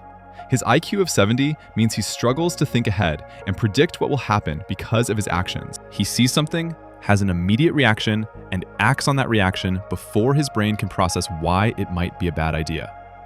Lois doesn't have that excuse with the vaccination issue. She didn't impulsively decide to reject vaccinations in a moment of poor judgment. She forms an opinion, held on to that opinion despite all evidence that it was wrong, and then actively worked to convince other people to adopt her wrong opinion. This is calculated harm, not accidental harm. We also need to think about why Lois's beliefs about vaccinations are so dangerous. When one person chooses not to vaccinate their own children, that's risky for those children, but the impact is somewhat limited. But when someone convinces an entire community to stop vaccinating, the disease can spread to everyone, including babies who are too young to be vaccinated yet, elderly people with weak immune systems, and people with medical conditions that prevent them from getting vaccinated safely. Lois didn't just make a bad choice for her own family. She spread her bad choice to other families, and those families spread it to even more families. And soon, the whole town was at risk. This is how ideological harm works. One person's wrong beliefs multiply and spread until they affect hundreds or thousands of people. Throughout the series, we see Lois form strong opinions about things and then insist she's right, even when evidence proves she's wrong. She's stubborn and believes her own judgment is superior to expert knowledge. With the vaccination issue, this pattern of behavior had real consequences. Medical doctors spend years studying diseases and how to prevent them. They do research, they run tests, they track data from millions of patients, but Lois decided she knew better than all of them. This reveals something important about Lois's character. She's arrogant. She thinks she's smarter than she actually is. Her intelligence, compared to Peter, has given her an inflated sense of her own judgment. Because she's right about some things, like knowing that Peter's ideas are usually terrible, she assumes she's right about everything. She doesn't have the humility to say, I don't know enough about this subject, so I should trust the experts. Peter, for all his faults, doesn't have this kind of arrogance. Peter knows he's not smart. He might not understand exactly how limited his intelligence is, but he doesn't go around claiming to know more than doctors and scientists. He doesn't try to convince entire communities to ignore expert advice. His stupidity stays mostly contained to his own bad decisions. Lois's intelligence makes her dangerous in a way that Peter's stupidity never could be. People don't listen to Peter because they know he's an idiot, but people listen to Lois because she seems credible and trustworthy. She uses that credibility to spread harmful ideas, and because people trust her, those ideas take root and spread. The measles outbreak also shows us that Lois doesn't take responsibility for the harm she causes. When Brian calls her out, does Lois apologize to the town? Does she admit she was wrong and work to convince parents to start vaccinating again? The show doesn't indicate that she takes any real responsibility for the crisis she created. This fits with the pattern we've seen throughout this analysis. Lois causes harm, gets called out for it, and then either blames someone else or just moves on without making amends. We should also think about the children who got sick because of Lois's anti-vaccination campaign. Measles makes you very sick. You get a high fever, a terrible rash all over your body, and you feel awful. In serious cases, measles can cause pneumonia, brain swelling, and death. Every child who got measles during the quahog outbreak suffered because their parents trusted Lois's advice instead of their doctor's advice. Those parents thought they were protecting their children by not vaccinating them. Lois convinced them that vaccinations were dangerous, so they believed they were making the safe choice. But they were actually making their children vulnerable to a preventable disease. And when their children got sick, those parents had to live with the guilt of knowing they could have prevented this suffering if they had just ignored Lois and listened to medical professionals. This is one of the cruelest aspects of Lois's anti-vaccination campaign. She convinced loving parents to harm their own children while thinking they were protecting them. She took advantage of parents' natural desire to keep their kids safe and twisted that desire into something that actually endangered those kids. That's manipulation, and it's evil. Throughout this essay, we've been comparing Lois to Peter to show why Lois is actually worse, despite Peter causing more obvious chaos. The vaccination disaster is one of the clearest examples of this difference. Peter's IQ of 70 means he causes harm through limitation. His brain can't process complex situations, so he makes terrible, snap decisions. Lois causes harm through conviction. Her brain works fine, but she uses it to form wrong beliefs, and then convinces other people to share those wrong beliefs. Which is worse, someone who causes harm because they're too stupid to know better, or someone who causes harm because they're smart enough to spread their harmful ideas to an entire community? Most people would say the second one is worse, because it shows deliberate choice rather than unfortunate limitation. Lois made a choice to reject medical science. She made a choice to convince other parents to follow her lead. She made a choice to value her own uninformed opinion over expert knowledge. And when those choices led to a disease outbreak and a town-wide quarantine, she didn't take responsibility or learn from her mistakes. This pattern of causing mass harm through ideology rather than accident shows up elsewhere in Lois's behavior too. When she became mayor, she didn't accidentally become corrupt. She chose to steal money and accept bribes. When she pursues younger men, she doesn't accidentally end up in inappropriate situations. She deliberately seeks out teenagers. When she abuses Meg, she doesn't do it without thinking. She makes conscious choices to tear her daughter down. Peter stumbles into disaster, Lois walks into it with her eyes open, and sometimes she brings other people with her. That's the fundamental difference, and it's why Lois is morally worse than Peter, even when Peter's body count might be higher. The vaccination crisis shows us that Lois's harm isn't limited to her family. When given the opportunity, she'll spread her toxic influence as far as people will let her. And because she's intelligent and persuasive, people do let her, which means her capacity for causing harm is actually greater than Peter's in many ways. Before we move on, make sure to subscribe if you're enjoying this breakdown.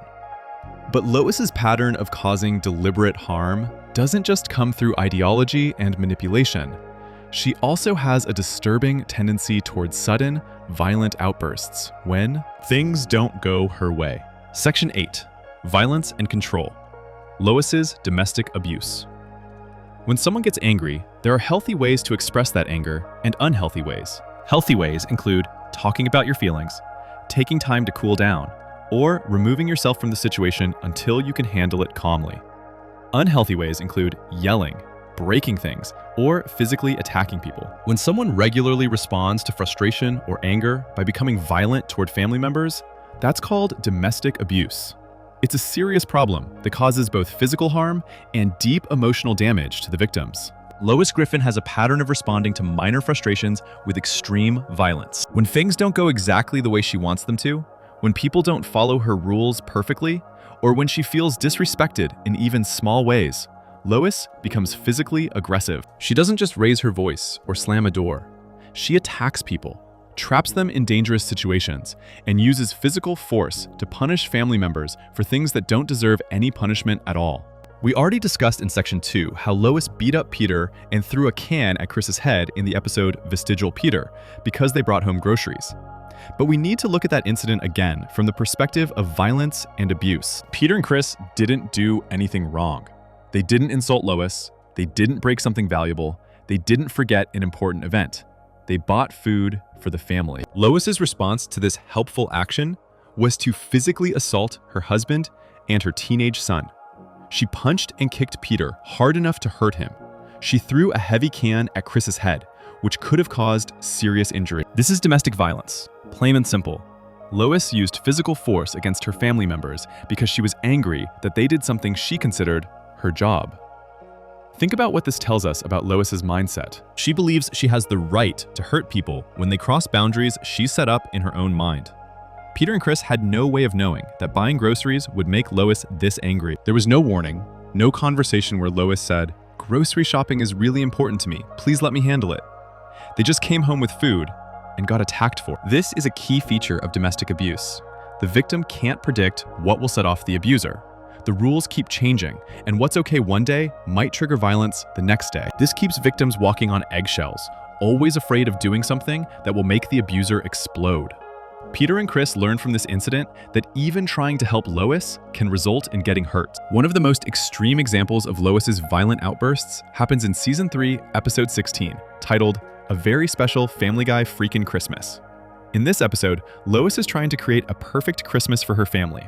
She's cooking, decorating, organizing everything, and trying to keep everyone happy. But things keep going wrong, as they naturally do during the chaos of the holidays. The final thing that pushes Lois over the edge is something incredibly minor. she can't find paper towels to clean up a mess. That's it. The lack of paper towels causes Lois to have a complete mental breakdown. She starts screaming and becomes violently destructive. She goes on a rampage through the town of Quahog, attacking anyone who happens to be in her path. The episode shows Lois verbally attacking people, physically attacking people, and destroying property as she tears through Quahog. She even attacks Frosty the Snowman, a beloved holiday figure. Her rage is so out of control that she eventually climbs up the town Christmas tree and starts causing chaos from up there. The police get called because Lois has become a public danger. The police don't try to talk Lois down or help her calm down peacefully. Instead, they shoot her with a tranquilizer dart, the kind of dart used to sedate wild animals that are too dangerous to approach. Lois is literally so violent and out of control that she has to be knocked unconscious like a rampaging animal. She spends the rest of Christmas completely drugged and unconscious, which the episode presents as for the best. Think about what led to this explosion of violence. Lois wasn't responding to a real crisis. No one had hurt her. No one had threatened her family. She couldn't find paper towels. That's the trigger. A normal person might feel frustrated about this, might even say a bad word or two, but they wouldn't go on a violent rampage through their entire town. This shows us something important. Lois's violence isn't defensive. She's not hitting people because she's being attacked and needs to protect herself. She's using violence as a way to express her anger when things don't go perfectly according to her plans. This is calculated in a different way than we usually think about calculated violence. It's not premeditated, like planning to hurt someone days in advance, but it is a learned response pattern. Lois has learned that when she feels overwhelmed or frustrated, she can lash out violently, and she does. Another disturbing example of Lois using violence to control her family happens in Season 12, Episode 6, called A Lot Going On Upstairs. In this episode, Peter turns the attic into what he calls a man cave, where he and his friends can hang out at all hours. Peter being Peter, he's loud and messy and neglects his household responsibilities while spending all his time in the attic with Joe, Cleveland, and Quagmire. Lois gets fed up with Peter's behavior, which is understandable. Peter is being irresponsible and creating more work for Lois.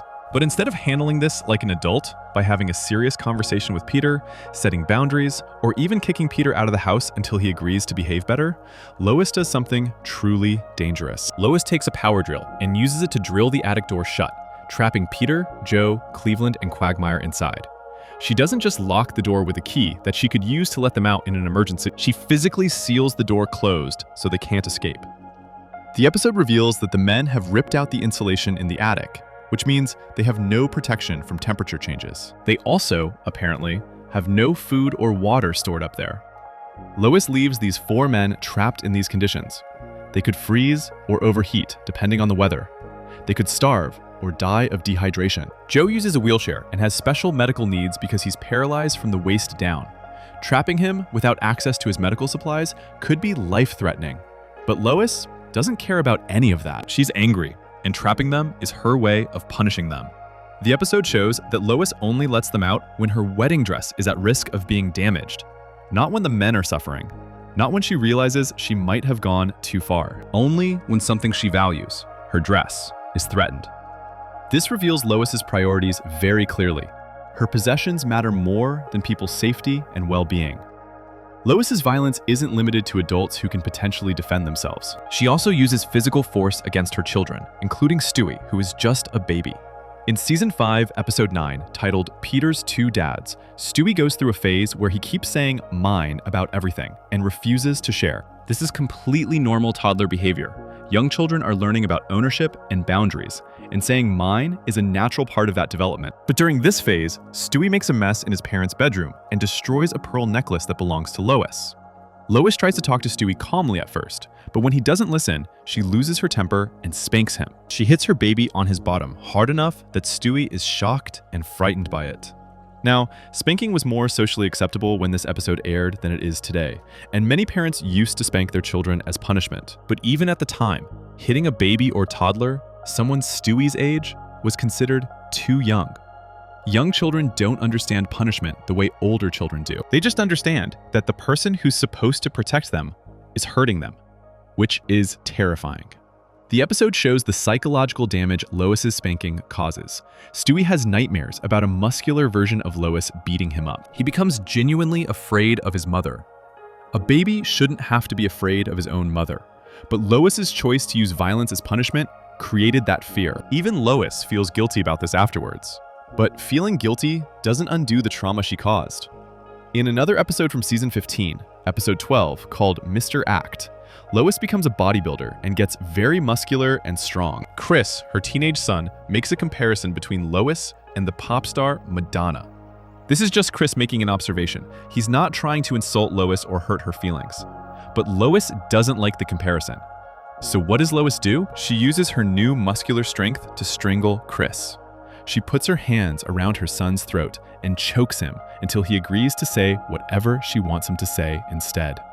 This is attempted murder. Strangling someone is not discipline, it's not teaching a lesson, it's trying to kill them, or at least hurt them so badly they fear for their life. What makes this even worse is that Lois is much stronger than Chris at this point because of her bodybuilding. Chris has no way to defend himself against his mother's attack. He's completely at her mercy. She's using her physical power to force her son to obey her through fear and pain. This is textbook abuse. Let's compare Lois's pattern of violence to Peter's violence. Peter definitely uses violence too. He gets into fights, he's physically rough with people, and he's caused serious injuries. But there are important differences between Peter's violence and Lois's violence. First, Peter's violence is often impulsive and reactive rather than punitive. When Peter hits someone, it's usually because something just happened that triggered an immediate response. His IQ of 70 means he doesn't have the self-control to pause between feeling angry and acting on that anger. His brain processes "I'm mad" and "I'm hitting" as the same instant thought, rather than as two separate moments where he could choose differently. Lois's violence is different. When Lois attacks people, there's usually a gap between the thing that made her angry and her violent response. She has time to think about what she's doing. She chooses violence, even though her normal functioning brain could choose something else. When she drills the door shut, that's not an impulse. She has to go get the drill, walk to the attic, and spend several minutes drilling. She has plenty of time to stop herself, but she doesn't. Second, Peter's violence is usually during chaotic situations or fights with people who can fight back, like his battles with the giant chicken. Lois's violence is often directed at people who are vulnerable or can't defend themselves, her children, her husband when he's not expecting an attack, or people she's trapped so they can't escape. Third, Peter doesn't use violence as a control mechanism. When Peter hits someone, it's not to make them obey him or to punish them for breaking his rules. Lois uses violence specifically to maintain control over her family and to punish people who don't follow the standards she set. This control aspect is crucial to understanding Lois's domestic abuse. She's not just randomly violent, she's strategically violent. She uses physical force to enforce her authority and to teach people not to cross her. The grocery store incident taught Peter and Chris not to do things Lois considers her territory. The attic incident taught Peter that Lois can and will trap him if he doesn't follow her rules. The strangling incident taught Chris to be very careful about what he says to Lois. All of these violent incidents create an atmosphere of fear in the Griffin household. Family members have to constantly worry about what will set Lois off next. They can't relax and be themselves because they never know when Lois will decide something they're doing deserves a violent response. This is how abuse works. The abuser creates fear and uncertainty so that victims modify their behavior to avoid triggering the abuser's anger. Over time, victims of abuse start to believe that the abuse is somehow their fault, that if they could just behave perfectly, the abuser wouldn't hurt them. But the truth is that abusers always find something to be angry about because the abuse is about control, not about the victim's behavior. Lois has created this exact dynamic in her home. Her family members walk on eggshells around her, trying not to make her angry, knowing that her anger can turn violent at any moment. This is not a healthy family environment. This is an abusive household where the abuser happens to be the person who's supposed to be the nurturing, protective parent. We need to remember that Lois is fully aware of what she's doing when she becomes violent. She knows that hitting people is wrong. She knows that trapping people is dangerous. She knows that strangling someone is attempted murder. Her intelligence means she understands all of this perfectly. She chooses to do these things anyway because in the moment, her desire to control the situation and punish people matters more to her than their safety or well-being. This brings us back to the central argument of this entire analysis. Lois is worse than Peter because she has the capacity to choose better and consistently chooses worse. Peter's violence comes from limitation. Lois's violence comes from a desire to control and dominate the people around her. Before we move on, make sure to subscribe if you're enjoying this breakdown. But as bad as all these violent incidents are, they pale in comparison to what Lois does in one particular episode where her need for recognition drives her to commit some of the most serious crimes we've seen her commit. Section 9, Criminal Intent, Customer of the Week, and Premeditated Crimes. There's a difference between doing something terrible by accident and planning to do something terrible. When someone causes harm without meaning to, we call it an accident or negligence. When someone thinks about what they're going to do, plans out the steps, and then does it anyway, knowing it will hurt people, we call that premeditated crime. Premeditated means you thought about it ahead of time and made a conscious choice to do it. Courts treat premeditated crimes much more seriously than accidents because they show the person had time to think about their actions and chose to do wrong anyway. In Season 19, Episode 11, titled Customer of the Week, Lois commits a series of premeditated crimes that include attempted murder and kidnapping. What makes these crimes especially disturbing is not just how serious they are, but why Lois commits them. She doesn't commit these crimes because she's desperate for money to feed her family. She doesn't commit them to protect someone she loves. She commits them because she wants to be recognized as Customer of the Week at a coffee shop. She's willing to kill people and ruin lives for a meaningless award that doesn't matter at all. Let's walk through exactly what Lois does in this episode, step by step, so we can see how calculated and deliberate her crimes are. The episode starts with Lois going to a coffee shop regularly.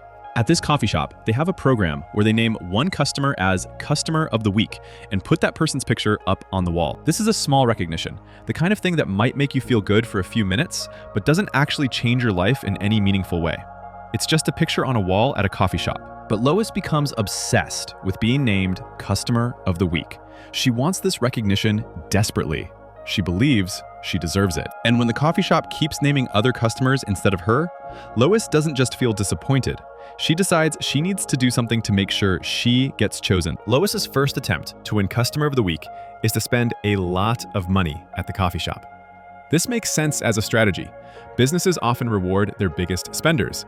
But Lois takes this way too far. She sees that one of the coffee shop employees is an artist who has a painting for sale. The painting costs $600. $600 is a lot of money for most families. The show has established throughout the series that the Griffin family struggles financially. Peter's jobs don't pay well, and they're often short on money for basic needs. Spending $600 on a painting when your family needs that money for food, bills, and other necessities is irresponsible. But Lois doesn't care about her family's financial needs. She wants to impress the coffee shop staff, so she buys the $600 painting. She doesn't buy it because she likes the art. She doesn't buy it because she wants to support the artist. She buys it purely as a bribe, hoping that spending this much money will make them name her Customer of the Week. This shows us Lois's priorities very clearly. Her desire for recognition at a coffee shop matters more to her than her family's financial stability. She's willing to take money that her family needs and waste it on something pointless just to satisfy her ego. But buying the painting doesn't work. The coffee shop still doesn't name Lois as Customer of the Week. They choose other customers. And this is when Lois's behavior turns from selfish and wasteful to actually criminal and dangerous. Lois decides that if spending money won't work, she needs to do something heroic that will make the coffee shop staff admire her. She needs to save someone's life. If she rescues one of the employees, they'll have to recognize her as Customer of the Week, right? They'll be so grateful that she saved their life that they'll put her picture on the wall.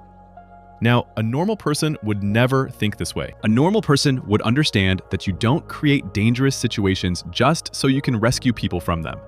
But Lois's need for recognition has completely taken over her ability to think rationally or morally. Lois learns that one of the coffee shop employees, a woman named Lisa, has a serious peanut allergy. This means that if Lisa is exposed to peanuts, she could have a severe allergic reaction that could kill her. People with serious allergies have to be very careful to avoid their allergens because exposure can cause their throat to swell shut, making it impossible to breathe. Peanut allergies are particularly dangerous because even small amounts of peanut residue can trigger a deadly reaction. Lois decides that she will deliberately expose Lisa to peanuts, cause Lisa to have an allergic reaction, and then save her by helping her get medical treatment. In Lois's mind, this will make her a hero and guarantee that she gets named Customer of the Week. Think about what this means. Lois is planning to cause a medical emergency that could kill Lisa. She knows Lisa has this allergy. She knows exposing Lisa to peanuts is dangerous and potentially deadly. And she's going to do it anyway because she wants recognition. This is not an impulsive decision. This is premeditated, attempted murder. Lois has to think about her plan, gather the materials she needs, peanuts, and then execute the plan. She has multiple opportunities to stop herself and realize that what she's doing is insane and evil, but she doesn't stop. She goes through with it. Lois loads her car with peanuts. She fills the car with so many peanuts that when Lisa gets near the car, she'll be exposed to enough peanut particles in the air to trigger her allergy. This takes planning and effort. Lois has to buy all these peanuts. She has to put them in her car. Every step of the way, she knows what she's doing and why she's doing it. But Lois's plan goes horribly wrong. When Lisa is exposed to the peanuts, she does have an allergic reaction, just like Lois planned. But the situation spirals out of control.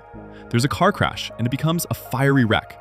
Lisa gets run over by a car. Instead of Lois being able to play the hero and save Lisa, Lisa is nearly killed in this terrible accident that Lois deliberately caused. The episode makes clear that Lisa almost dies. She's in a fiery car crash and gets run over. These are life-threatening injuries, and it's all Lois's fault. Lois created this entire situation by deliberately exposing someone with a deadly allergy to their allergen. Everything that happens to Lisa is a direct result of Lois's actions. Now, at this point, you might think Lois would feel terrible about what she's done. You might think she would be horrified that her plan to get recognized at a coffee shop nearly killed an innocent woman. You might think she would rush to confess what she did and beg for forgiveness. But that's not what Lois does. Lois doesn't feel guilty about nearly killing Lisa. She feels panicked about getting caught. Her only concern is that the coffee shop has security cameras that recorded what she did. If anyone reviews the security footage, they'll see Lois deliberately exposing Lisa to peanuts. They'll know it wasn't an accident. They'll know Lois tried to kill Lisa. Lois learns that an employee named Kyle H. already knows what she did. Kyle has either seen the security footage or figured out what happened. This means Kyle is a threat to Lois. He can report her to the police for attempted murder. Lois needs to stop Kyle from telling anyone what she did. So Lois commits another serious crime. She kidnaps Kyle. Kidnapping means taking someone and holding them against their will, not letting them leave. It's one of the most serious crimes someone can commit because it takes away a person's freedom and puts them in danger. Lois doesn't just kidnap Kyle and hold him somewhere. She threatens him with something truly evil. She tells Kyle that she will inject him with heroin if he tells anyone what she did. Heroin is a highly addictive, illegal drug. People who get addicted to heroin often destroy their entire lives trying to get more of it. They lose their jobs, their families, their health, and sometimes their lives. Lois is threatening to forcibly make Kyle into a drug addict. She's saying that if he doesn't stay quiet about her crimes, she'll inject poison into his body that will make him addicted to one of the most destructive substances known to humans. This is torture. This is terrorism. This is one of the most evil things one person can threaten to do to another person. And why is Lois willing to do this? To cover up her attempt to win Customer of the Week at a coffee shop. That's it. That's the reason. Lois is willing to destroy a young man's entire life by forcing a drug addiction on him so that no one finds out she tried to win a meaningless award by nearly killing someone. The episode shows that Lois tries to manipulate Kyle by promising she'll take care of his cats. Kyle has cats that he loves, and Lois tells him she'll look after them if he keeps quiet. This shows how Lois's mind works. She thinks she can make kidnapping and threatening someone acceptable by offering to do something nice for them. She doesn't understand that no amount of cat sitting makes up for holding someone prisoner and threatening to inject them with heroin. Throughout this entire episode, Lois never shows real remorse for what she's done. She never thinks, "I almost killed Lisa and I'm a terrible person for that." She only thinks, "I might get caught and I need to prevent that from happening." Her only emotion is fear of consequences, not guilt over her actions. Let's compare this to how Peter causes harm throughout the series. Peter has killed people and caused terrible accidents. In Section 10, we'll examine Peter's body count in detail. But the key difference is that Peter's killings are almost always accidental. He doesn't plan to kill people. He doesn't think through steps to cause someone's death. He does something stupid without thinking about consequences, and people die as a result. When Peter accidentally blows up a bridge in the episode Turban Cowboy, he doesn't plan the explosion. He's trying to stop it from happening, and he accidentally sets it off with his cell phone. When Peter drives through a marathon in his car, in a controversial cutaway, he's not trying to kill people. He's just so stupid, he thinks driving through a race is a legitimate way to win. These are still terrible things, and Peter deserves blame for them, but they're not premeditated. Lois's crimes in Customer of the Week are completely different. She plans each step. She thinks about what she's going to do. She knows her actions will hurt people, and she does them anyway because she wants something for herself. First, she decides to expose Lisa to peanuts. This requires planning. She has to think about how to do it, get the peanuts, set up the situation. She has multiple chances to stop and think, wait, this could kill someone. I shouldn't do this. But she never stops. She goes through with her plan. Then, when the plan goes wrong and Lisa nearly dies, Lois has another chance to do the right thing. She could confess what she did. She could face the consequences of her actions. Instead, she decides to cover up her crime. Then, when Kyle threatens to expose her, Lois has yet another chance to do the right thing. She could admit what she did and accept punishment. Instead, she commits 2 more serious crimes: kidnapping and threatening someone with forced drug addiction to protect herself. Each decision is deliberate. Each crime is premeditated. Lois is making calculated choices at every step, and every choice is wrong. What makes Customer of the Week so damning is that it shows us what Lois is capable of when she wants something badly enough. For something as trivial as getting her picture on a coffee shop wall, Lois is willing to commit attempted murder, kidnapping, and threaten someone with a lifetime of drug addiction. If she'll do this for something so meaningless, what would she do for something that actually mattered to her? This episode also reveals that Lois has no line she won't cross. There's no point where she says, okay, this has gone too far, I need to stop. She goes from wanting recognition, to buying an expensive painting, to attempted murder, to kidnapping, to threatening forced drug addiction. And at no point does she pause and realize she's become a monster. We also need to think about the victims of Lois's crimes. Lisa almost died because Lois wanted an award. Lisa didn't do anything wrong. She was just working at her job when her customer deliberately triggered her deadly allergy. She ended up in a fiery car crash and got run over. She probably has permanent injuries from this. Her life is changed forever. All because Lois wanted recognition. Kyle got kidnapped and threatened with forced heroin addiction. He was just an employee at a coffee shop who happened to realize what Lois had done. For doing the right thing and trying to stop a criminal, he got taken prisoner and terrorized. The fear and trauma from being kidnapped and threatened this way will probably affect him for the rest of his life. And what did Lois get from all of this? Nothing. She didn't become Customer of the Week. She didn't get the recognition she wanted. She just committed multiple serious felonies, nearly killed one person, and traumatized another person. All for nothing. This is the pattern with Lois throughout the series. She wants something, she decides she deserves to have it, and she doesn't care who gets hurt when she tries to get it. The difference with Customer of the Week is that this episode shows the absolute extreme of that pattern. This is Lois with all restraints removed, showing us exactly how far she'll go when she wants something. Peter's low IQ means he can't plan complex crimes like this. He can barely plan what he's going to eat for dinner, let alone execute a multi-step plan to commit attempted murder and kidnapping. Peter's crimes are crimes of stupidity. Lois's crimes are crimes of choice. And that's what makes Lois worse. She chose to nearly kill Lisa. She chose to kidnap Kyle. She chose to threaten him with heroin addiction.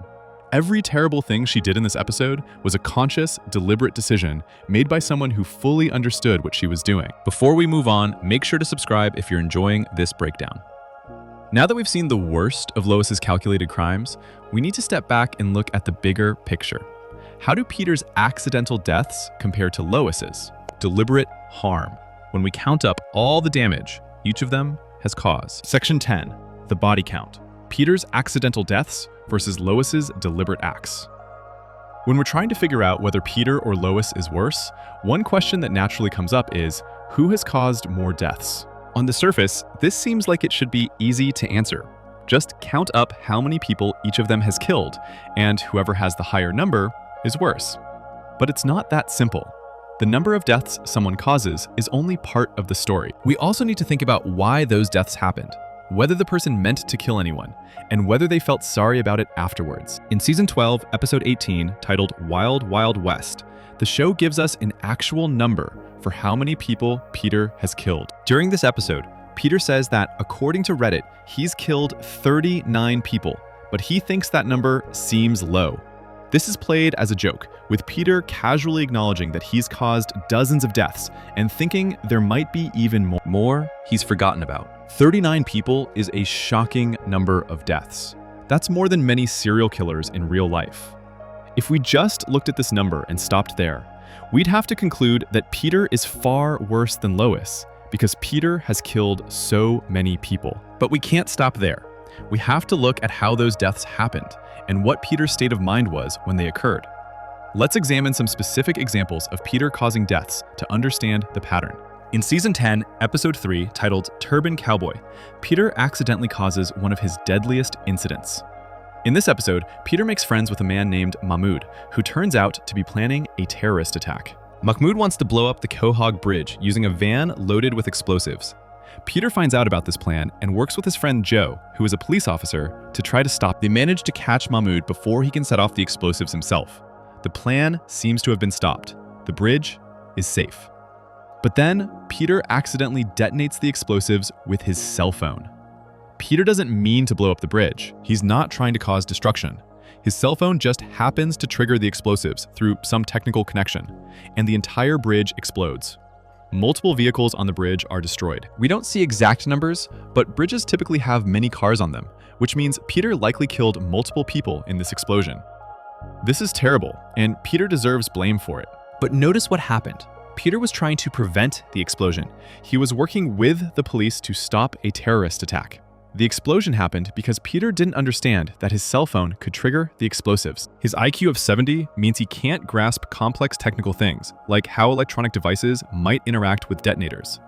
This same episode, Turban Cowboy, contains another controversial death scene in a cutaway joke. The cutaway shows Peter claiming he won a marathon. The scene then cuts to show Peter driving his car through a crowd of marathon runners, hitting many of them, and crossing the finish line in his vehicle. This cutaway was so controversial that Fox actually removed the entire episode from streaming services after the Boston Marathon bombing in 2013. The episode wasn't available anywhere for years until it finally returned to Hulu in 2022. The reason it was pulled is obvious. The image of someone driving through marathon runners was too similar to the real terrorist attack that happened in Boston. But even in this awful cutaway, we can see Peter's mindset. He's not trying to murder people. He's so incredibly stupid that he thinks driving through a race is a legitimate way to participate in it. His brain doesn't process "this will kill people" as a separate thought from "this is how I win the race." A person with normal intelligence would never make this mistake. Peter makes it because his intellectual disability means he genuinely doesn't understand why this is wrong. Another example of Peter causing death comes from Season 9, Episode 7, titled Road to the North Pole. In this episode, Peter accidentally shoots Cleveland's son, Cleveland Jr. Peter is part of a neighborhood watch and has given himself and his friends guns. One night, Peter sees someone climbing through a window into Cleveland's house. Peter immediately assumes this person is a burglar breaking into his friend's home. Without checking who it actually is, Peter shoots the person. It turns out the person is Cleveland Jr., Cleveland's teenage son, who was just sneaking back into his own house after being out late. This is normal teenage behavior. Kids sneak out, then sneak back in, hoping their parents won't notice. Peter shoots Cleveland Jr. because he doesn't take the time to identify who he's shooting at. A smarter person would have yelled, "Who's there?" or turned on a light, or called out to Cleveland to check if everything was okay before firing a weapon. But Peter's brain doesn't work through these steps. He sees movement, categorizes it as bad guy, and shoots. This incident causes huge problems. The neighborhood turns against Peter because it looks like a hate crime. A white man shooting a black teenager. Cleveland vows to never be Peter's friend again and goes on television to talk about what Peter did. The situation is terrible and Peter caused it. But again, notice that Peter didn't plan to shoot Cleveland Jr. He thought he was protecting his friend's home from a criminal. In the episode Petarded, which we discussed in Section 1, Peter accidentally hits Tom Tucker with his car. This happens because Peter is driving with his eyes closed. He's feeling overwhelmed and depressed after finding out he has an IQ of 70. And while driving, he closes his eyes and wishes everything would just be over. Closing your eyes while driving is one of the stupidest, most dangerous things a person can do. Everyone knows this, but Peter's brain is so limited that in his moment of emotional distress, he actually does it. He closes his eyes while operating a vehicle going fast enough to seriously hurt someone, and he hits Tom Tucker as a result. Tom Tucker recognizes Peter as the mentally disabled fellow and doesn't press charges. But Peter still hits someone with his car hard enough to injure them, and it's only luck that Tom Tucker survived. Peter could have easily killed him with this level of reckless behavior. These examples show us a pattern in how Peter causes deaths and injuries. He acts impulsively without thinking about consequences. He doesn't understand technical details that would help him avoid danger. He makes terrible snap decisions that a person with average intelligence would never make. His IQ of 70 means his brain simply cannot process all the information it needs to process to keep himself and others safe. Now let's look at the deaths Lois has caused and see if there's a different pattern. Lois hasn't killed 39 people like Peter has. Her body count is much lower. Probably only a few people that we know about from the show. But the way those deaths happened is very different from Peter's pattern. In one episode, Lois confesses to killing a jaywalker. Jaywalking means crossing the street in an illegal or unsafe way, like crossing in the middle of the block instead of at a crosswalk. Lois tells this story to Chris when Chris is in a state where he can't respond, and she describes hitting the person with her car. The disturbing part of this confession is not just that Lois killed someone, but how she talks about it. She says that at the time, the jaywalker seemed old to her, and she says this in a way that suggests the person's age somehow made the death matter less. She's implying that because this person was elderly, their death wasn't as serious as if she had killed a young person. This is a horrifying way to think about killing someone. The victim's age doesn't make murder acceptable. An elderly person's life has just as much value as a young person's life. But Lois doesn't see it that way. She's dismissive about this death, like it was just an inconvenient accident that doesn't really matter because the victim was old anyway. We also learn in another episode that on her honeymoon with Peter, Lois killed a waitress. The episode mentions that she did this to prove her love for Peter. We don't get full details about how or why this happened, but the fact that Lois killed someone to prove something to Peter suggests this wasn't an accident. You don't accidentally kill someone in a way that proves your love. This sounds like Lois deliberately killed this waitress for some twisted reason related to her relationship with Peter. And of course, we have the incident from Customer of the Week that we discussed in detail in Section 9. Lois deliberately exposed Lisa to peanuts, knowing Lisa had a deadly allergy. Lisa nearly died in a fiery car crash and got run over. While Lisa apparently survived, she came very close to being killed. And it was entirely because Lois planned and executed an attack on her. These three incidents, the jaywalker, the waitress, and Lisa, show a very different pattern from Peter's deaths. Lois's killings and near killings involve deliberate choices. She hit the jaywalker and didn't care because she decided the victim's age made it less important. She killed the waitress for a specific purpose. She tried to kill Lisa as part of a calculated plan. None of Lois's deaths seem to be pure accidents where she genuinely had no idea what was happening. Even the jaywalker incident, which could potentially be an accident if the person really did jump out in front of her car, is tainted by Lois's dismissive attitude about it. A normal person who accidentally hit and killed someone would be traumatized for life. They would feel terrible guilt. They would remember that day as one of the worst days of their life. But Lois just mentions it casually, like it's a funny story. She's not sorry about it. She doesn't seem to think she did anything wrong. This suggests that even if the actual hitting of the jaywalker was an accident, Lois's mindset about it is still morally wrong. So we have Peter with 39 deaths, almost all of them accidental results of his stupidity and impulsiveness. And we have Lois with maybe 3 or 4 deaths, but those deaths involve deliberate choices, planning, or at minimum, a complete lack of remorse. Which is worse, causing many deaths through stupidity, or causing fewer deaths through deliberate action? Most people would say the deliberate deaths are worse because they show moral corruption rather than intellectual limitation. Think about how the legal system handles this. If someone with severe intellectual disability causes a death because they didn't understand what they were doing, Courts often treat that differently than if a person with normal intelligence deliberately kills someone. The law recognizes that understanding and intent matter when we judge someone's actions. Peter's IQ of 70 doesn't excuse everything he does. He still causes terrible harm, and people are still dead because of him. But his intellectual disability does provide context for why he keeps making these deadly mistakes. His brain literally cannot process danger and consequences the way a normal brain can. Lois has no such excuse. When she kills or nearly kills people, she does it with a fully functioning brain that understands exactly what's happening. She makes calculated decisions about whether to value human life or to pursue what she wants instead. We also need to think about remorse and learning from mistakes. Peter occasionally shows genuine guilt when he realizes he's hurt someone. He's not good at preventing himself from causing harm in the future because his limited intelligence means he can't learn complex lessons. But he does sometimes feel bad about what he's done. Lois rarely shows real remorse for the harm she causes. When she does feel guilty, it's usually brief and doesn't change her behavior. She's more likely to feel angry about being caught or blamed than to feel genuinely sorry about hurting someone. The body count comparison ultimately supports the argument that Lois is worse than Peter. Yes, Peter has killed more people, but Peter's high body count comes from severe intellectual disability that prevents him from understanding and controlling his actions. Lois's lower body count comes from deliberate choices made by someone who understands exactly what she's doing. If we had to choose between being hurt by someone who didn't mean to hurt us because they're mentally limited, or being hurt by someone who chose to hurt us while fully understanding their choice, most of us would find the second option more personally violating and morally wrong. Peter is like a natural disaster, destructive and dangerous, but without malice or understanding. Lois is like a person who plants a bomb. Maybe she hasn't planted as many bombs as the natural disaster has destroyed buildings, but each bomb she plants is a conscious choice to cause harm. The question of who's worse isn't just about counting bodies. It's about understanding why those bodies exist and what that tells us about each person's moral character. Before we move on, make sure to subscribe if you're enjoying this breakdown. But there's one more crucial difference between Peter and Lois that we need to examine.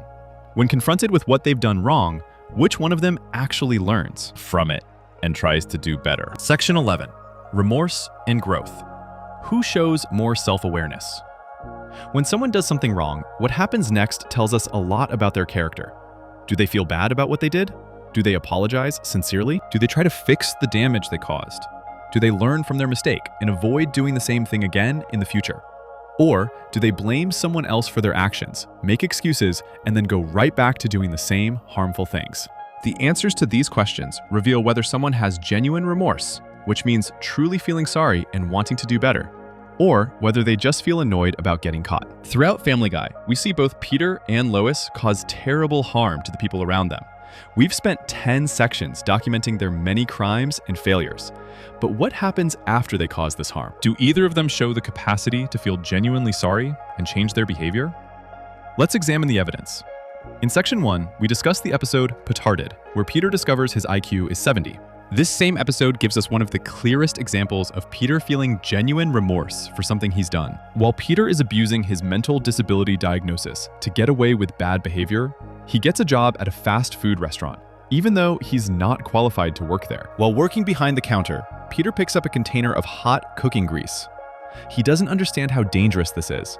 His brain doesn't process the information fast enough to realize that hot grease can cause serious burns. He accidentally pours the grease all over Lois, and she gets burned so badly that she has to go to the hospital. The injuries are severe enough that Child Protection Services takes the kids away because they decide Peter is too mentally disabled to safely care for children. After this happens, Peter is devastated. He didn't mean to hurt Lois. He loves her, even though he's terrible at showing it most of the time. The episode shows Peter feeling genuine guilt and pain over what he did to his wife. He's not upset because he got in trouble. He's upset because he hurt someone he cares about. Later in the episode, when Peter loses custody of his children, he tries desperately to get them back. He appeals to the court, even though he knows he'll probably lose. When the judge denies his appeal, Peter goes home feeling completely defeated. He accepts that the Griffin family might never be together again because of what he did. This is real remorse. Peter knows he messed up.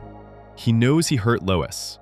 He knows he put his children in danger because he can't control his own behavior, and he feels terrible about all of it. The episode doesn't show Peter making excuses or blaming someone else. He takes responsibility for his actions, even though his intellectual disability means he genuinely didn't understand the danger until it was too late. Throughout the series, we see moments like this where Peter shows he's capable of genuine emotional growth and remorse. In various episodes, when Peter realizes he's hurt someone he cares about, he tries to make it right. He might not succeed because his limited intelligence means he doesn't know how to fix problems effectively. But he tries. There's an important distinction to make here. Peter doesn't learn from his mistakes in the sense of never making them again. His IQ of 70 means he can't hold on to complex lessons and apply them in future situations. He'll hurt Lois again. He'll endanger his kids again. He'll cause another disaster. But in the moment when he realizes what he's done, he does feel genuinely sorry. That remorse is real, even if it doesn't lead to permanent behavior change. Now let's look at how Lois handles remorse and responsibility. We discussed in Section 4 how Lois made out with her daughter Meg's boyfriend Anthony in the episode Go Stewie Go. This is one of the most clear-cut betrayals Lois commits in the entire series. She seduced her daughter's boyfriend, destroyed Meg's trust, and violated both her marriage and her role as a mother. When Meg walks in and catches Lois kissing Anthony, Lois gets caught red-handed. There's no way to deny what happened. Meg saw it with her own eyes. So what does Lois do? Does she immediately apologize and take full responsibility for this terrible betrayal? No. Lois blames Peter. She confronts Peter and tells him that his mean comments about her age made her feel insecure, and that's why she kissed Anthony. She makes the situation where she betrayed her daughter into a story about how Peter hurt her feelings first. Think about what this means. Lois is essentially saying, I wouldn't have made out with my daughter's boyfriend if my husband hadn't made me feel old. She's taking something she chose to do and making it someone else's fault. This is the opposite of taking responsibility. Now, the episode does show Lois eventually apologizing to Meg. She admits she was wrong. But notice the pattern. First, Lois tries to shift blame to Peter, and only after that doesn't work does she actually apologize to the person she hurt. This isn't genuine remorse that comes from within. This is damage control that happens because Lois got caught and has to manage the fallout. We see this same pattern in Customer of the Week, which we discussed in detail in Section 9. When Lois's plan to expose Lisa to peanuts goes horribly wrong and Lisa almost dies, does Lois feel terrible about nearly killing an innocent woman? Does she rush to confess what she did and beg for forgiveness? Lois panics about the security cameras. Her only emotion is fear of getting caught. She doesn't think, I almost murdered someone for a stupid coffee shop award, I'm a monster. She thinks, the cameras recorded what I did. I need to stop anyone from seeing that footage. This reveals what's really going on in Lois's mind when she does terrible things. She's not sorry about the harm she causes to other people. She's only worried about the consequences she might face if people find out what she did. That's not remorse. That's self-preservation. When Lois kidnaps Kyle and threatens to inject him with heroin to keep him quiet, she shows zero concern for how terrified Kyle must be. She doesn't think about the trauma she's causing him. She only cares about protecting herself from being exposed as the person who tried to kill Lisa. Throughout the entire Customer of the Week episode, Lois never has a moment where she reflects on her actions and thinks, what have I become? How did wanting recognition at a coffee shop lead me to attempted murder and kidnapping? She just keeps doubling down on her crimes, committing new crimes to cover up the old ones, never stopping to consider that she's the villain in this situation. Another example of Lois failing to take responsibility comes from the episode Throw It Away that we discussed in Section 2. In this episode, Lois becomes obsessed with decluttering and eventually kicks her entire family out of the house because they don't, quote, spark joy for her anymore. The episode does show Lois eventually realizing she went too far, but notice when this realization happens. Only after her family is gone and she's alone. She doesn't realize it's wrong while she's doing it. She doesn't stop herself before it gets to the point of throwing her children out of their home. She only understands she messed up after facing the consequences of an empty house. And even then, the episode doesn't show Lois making a deep, heartfelt apology to her family. There's no scene where she sits down with Meg and says, I'm so sorry I broke your glasses and called you clutter and made you feel worthless. There's no conversation with Peter about, I took my control issues too far and I need to work on treating. You better. Lois just stops doing the extreme decluttering. The family comes back. Life goes on. Lois doesn't seem to learn anything from this experience, because in future episodes, she still treats her family like they're inconveniences who exist to serve her needs. This is a crucial pattern with Lois. She sometimes stops doing a specific bad thing after it causes obvious problems, but she never addresses the deeper character flaw that caused her to do that thing in the first place. She'll stop kicking her family out, but she won't stop being controlling and self-centered. She'll apologize for kissing Anthony, but she won't stop being unfaithful to Peter or cruel to Meg. Peter's remorse might not lead to permanent behavior change, but at least it's real emotion about hurting someone. Lois's remorse is usually just stopping a behavior when it becomes too inconvenient to continue. We also need to look at the episode Seahorse Seashell Party from Section 4, where Meg finally confronts the family about their terrible treatment of her. This is one of the few times someone directly calls out Lois for her failures as a mother. Meg specifically tells Lois that she's a bad role model, a terrible mother, and has hurt Meg in deep ways over the years. Lois's response to this confrontation is very revealing. She doesn't get defensive and deny what Meg is saying. She doesn't argue that she's actually been a good mother. Instead, Lois completely breaks down emotionally. She starts crying and falls apart because she can't handle hearing the truth about herself. This breakdown shows that on some level, Lois knows what she's doing is wrong. She's aware that she's failing Meg. She understands that she's a bad mother. But here's the key. This awareness doesn't lead to change. After the breakdown, after Meg takes back her criticism to keep the family together, Lois goes right back to treating Meg terribly. Lois has self-awareness. She knows when she's being cruel or failing in her responsibilities, but she uses that self-awareness to protect her ego rather than to motivate actual growth. When confronted with her failures, she falls apart emotionally, and then the people around her have to comfort her and tell her it's okay, and nothing actually changes. This is worse than Peter's lack of self-awareness in some ways. Peter often doesn't understand that he's hurt someone until someone explains it to him. His IQ of 70 means he misses social cues and emotional signals that would tell a normal person they've done something wrong. But when Peter does understand that he hurt someone, he genuinely feels bad about it. Lois understands perfectly well when she's hurting people. Her intelligence means she picks up on every social cue and emotional signal. She knows Meg is devastated when she makes out with Anthony. She knows Peter feels violated when she forces him to have sex.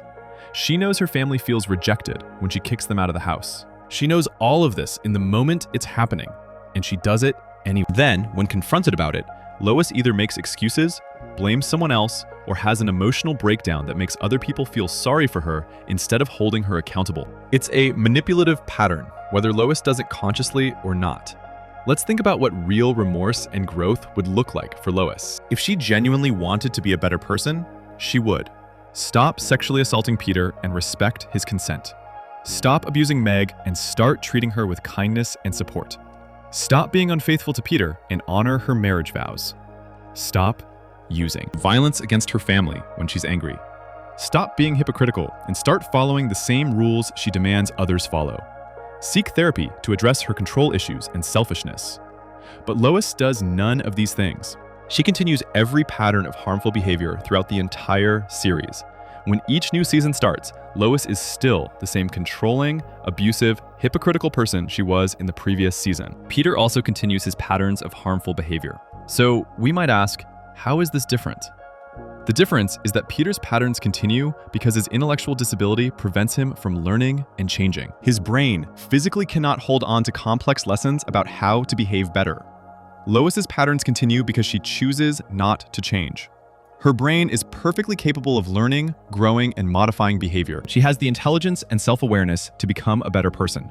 She just doesn't want to badly enough to actually do the work. This is the fundamental difference between limitation and choice that we've been exploring throughout this entire analysis. Peter is limited by his IQ of 70. He can't control his impulses well, can't think through consequences, and can't learn from complex mistakes. These are real disabilities that affect his behavior. Lois is limited only by her own selfishness and lack of genuine care for other people. She could change if she wanted to. She could go to therapy. She could practice empathy. She could think before she acts. She could value other people's feelings as much as she values her own. She has the mental capacity to do all of these things. She just doesn't.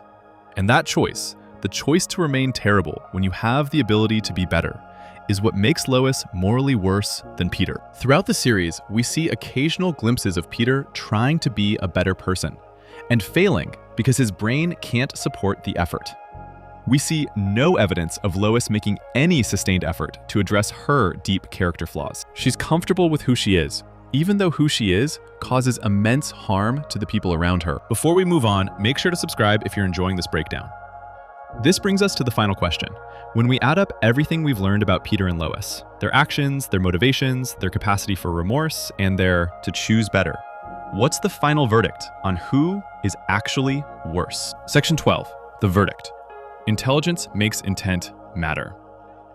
We've now spent 11 sections examining the terrible things both Peter and Lois Griffin have done throughout the series. We've looked at their crimes, their patterns of abuse, their failures as parents and spouses, and their impact on everyone around them. We've seen Peter's body count of 39 deaths, mostly caused by accidents and stupidity. We've seen Lois's sexual assaults, her corruption, her attempted murder, and her systematic abuse of her daughter. Now we need to answer the question we set out to explore. Which one of them is actually worse? The answer comes down to something we established in the very first section of this analysis. Intelligence makes intent matter. When someone has the mental capacity to understand right from wrong, to think through consequences, and to control their behavior, we judge them more harshly when they choose to do wrong anyway. When someone lacks that mental capacity, we still hold them responsible for the harm they cause, but we understand there are limitations that affect their choices. Peter Griffin has an IQ of 70. This is not a joke or an exaggeration. It's canonical fact established in the episode Petarded from season 4. The doctor who tested Peter showed him a chart with different intelligence levels, and Peter's score placed him in the category of intellectual disability. This means Peter's brain literally does not work the same way as a person with average or above average intelligence. What does this mean in practical terms?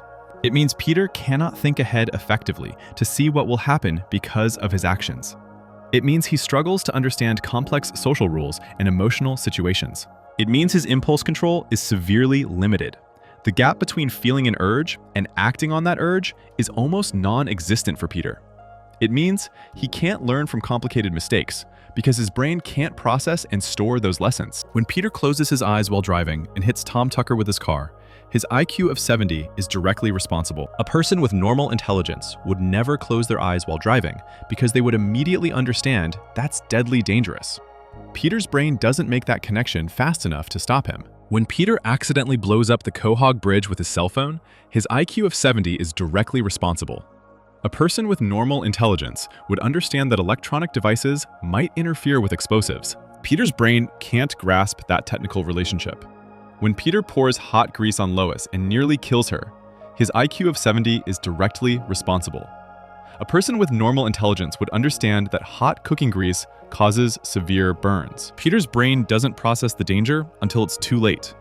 Every single one of Peter's 39 deaths, every injury he causes, every disaster he creates, all of it traces back to his severe intellectual disability.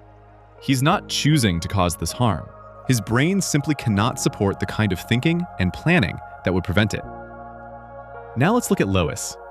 Throughout the entire series, there has never been any suggestion that Lois has an intellectual disability. She's shown to be intelligent, well-educated, and capable of complex thinking. She plays piano at a professional level, which requires years of practice and mental discipline. She can read people's emotions and manipulate situations to get what she wants. She plans ahead effectively when she wants to achieve a goal.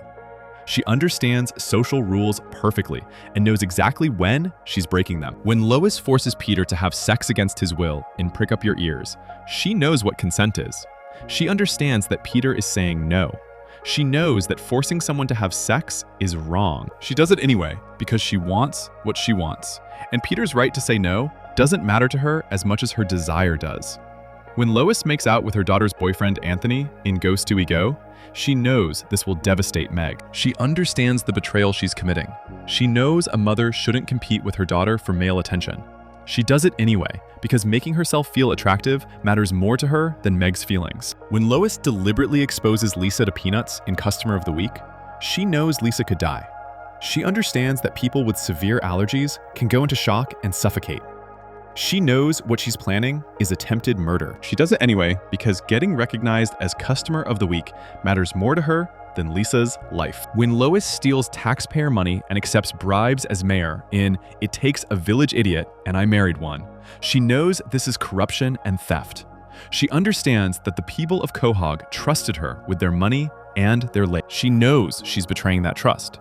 She does it anyway, because having nice things for herself matters more than her responsibility to the community. When Lois convinces the town to stop vaccinating children and causes a measles outbreak, she knows doctors and medical science say vaccinations are safe and necessary. She understands she's going against expert knowledge. She knows her opinion could endanger children. She does it anyway, because being right matters more to her than listening to people who actually studied medicine. Every terrible thing Lois does, she does with full knowledge of what she's doing and why it's wrong. Her intelligence means she has no excuse. She knows better, and she chooses worse. This is the fundamental difference between Peter and Lois. Peter causes harm through limitation. Lois causes harm through choice. We need to talk about something called the unfair sex trope that exists throughout Family Guy and many other shows. This is a pattern where the wife in a couple is allowed to be terrible to her husband in ways that would be completely unacceptable if reversed. The show treats the wife's bad behavior as normal or justified, while the husband's bad behavior is mocked and punished.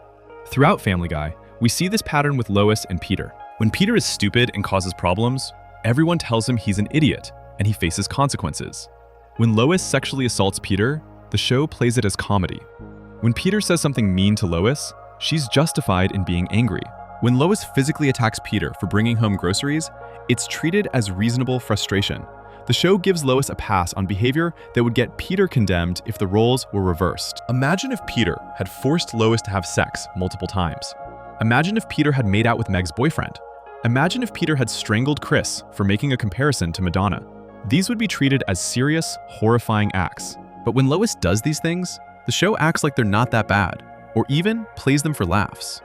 This double standard exists in the show's writing, but we don't have to accept it in our analysis. We can look at Lois's actions objectively and recognize them as the serious crimes and betrayals they are, regardless of how the show frames them. When we look at things objectively, comparing Peter and Lois's behavior without the unfair sex filter, the picture becomes very clear. Peter is chaotic, destructive, and dangerous because his brain can't support better behavior. Lois is cruel, abusive, and criminal because she chooses to be. Let's think about this from the perspective of intent, which is what the legal system uses when determining how seriously to punish someone. Intent means what you meant to do, what you were trying to accomplish with your actions. Peter's intent in most situations is not to cause harm. When he blows up the bridge, he's trying to stop terrorism. When he shoots Cleveland Jr., he thinks he's protecting his friend's home. When he pours grease on Lois, he's trying to do his job at the restaurant. The harm happens because Peter's brain can't execute his intentions safely, but the intentions themselves usually aren't evil. Lois's intent in many situations is specifically to harm, control, or benefit herself at others' expense. When she forces Peter to have sex, her intent is to use his body for her pleasure, regardless of his consent. When she exposes Lisa to peanuts, her intent is to create a medical emergency so she can play hero. When she kidnaps Kyle, her intent is to terrorize him into silence. Her intentions are often actively harmful, and she successfully executes those harmful intentions because her brain works fine. This is why Lois is worse than Peter. Not because she's killed more people, she hasn't. Not because she's caused more obvious destruction, she hasn't. She's worse because when she causes harm, it's harm she chose to cause while fully understanding what she was doing. We also need to consider the scope of harm each person causes. Peter's harm is usually immediate and physical. He crashes cars, he destroys property, he injures or kills people in accidents. This is terrible, but the harm is relatively contained to the specific incident.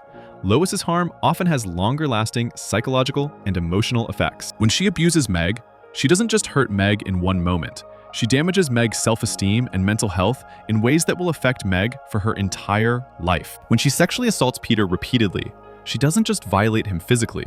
She makes him unable to trust his own wife and feel safe in his own home. When she convinces the town to stop vaccinating, she doesn't just cause one outbreak. She puts children at risk for years to come. Peter is like a wrecking ball, destructive and dangerous, but the destruction happens and then it's over. Lois is like poison. The harm she causes spreads through people's lives and keeps affecting them long after the initial incident. Throughout this analysis, we've looked at specific areas where Lois is worse than Peter. In hypocrisy, section 2, Lois sets rules she won't follow herself, while Peter is consistently terrible to everyone, including himself. In sexual assault, section 3, Lois has raped Peter multiple times, while Peter has never raped anyone. In parenting, section 4, Lois betrays Meg's trust and abuses her while being the parent Meg should be able to rely on, making the abuse worse than Peter's identical behavior.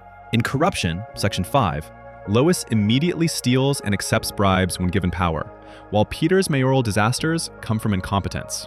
In infidelity, section 6, Lois cheats repeatedly, including with minors, while Peter remains mostly faithful despite many opportunities. In public health, section 7, Lois deliberately spreads harmful ideology, while Peter's disasters are accidental.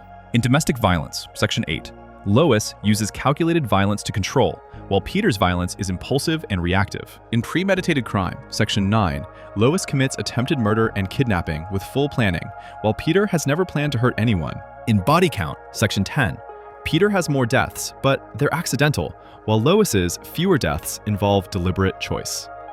In remorse, section 11, Peter shows genuine emotion about hurting people, while Lois only cares about getting caught. The pattern is consistent across every area we've examined.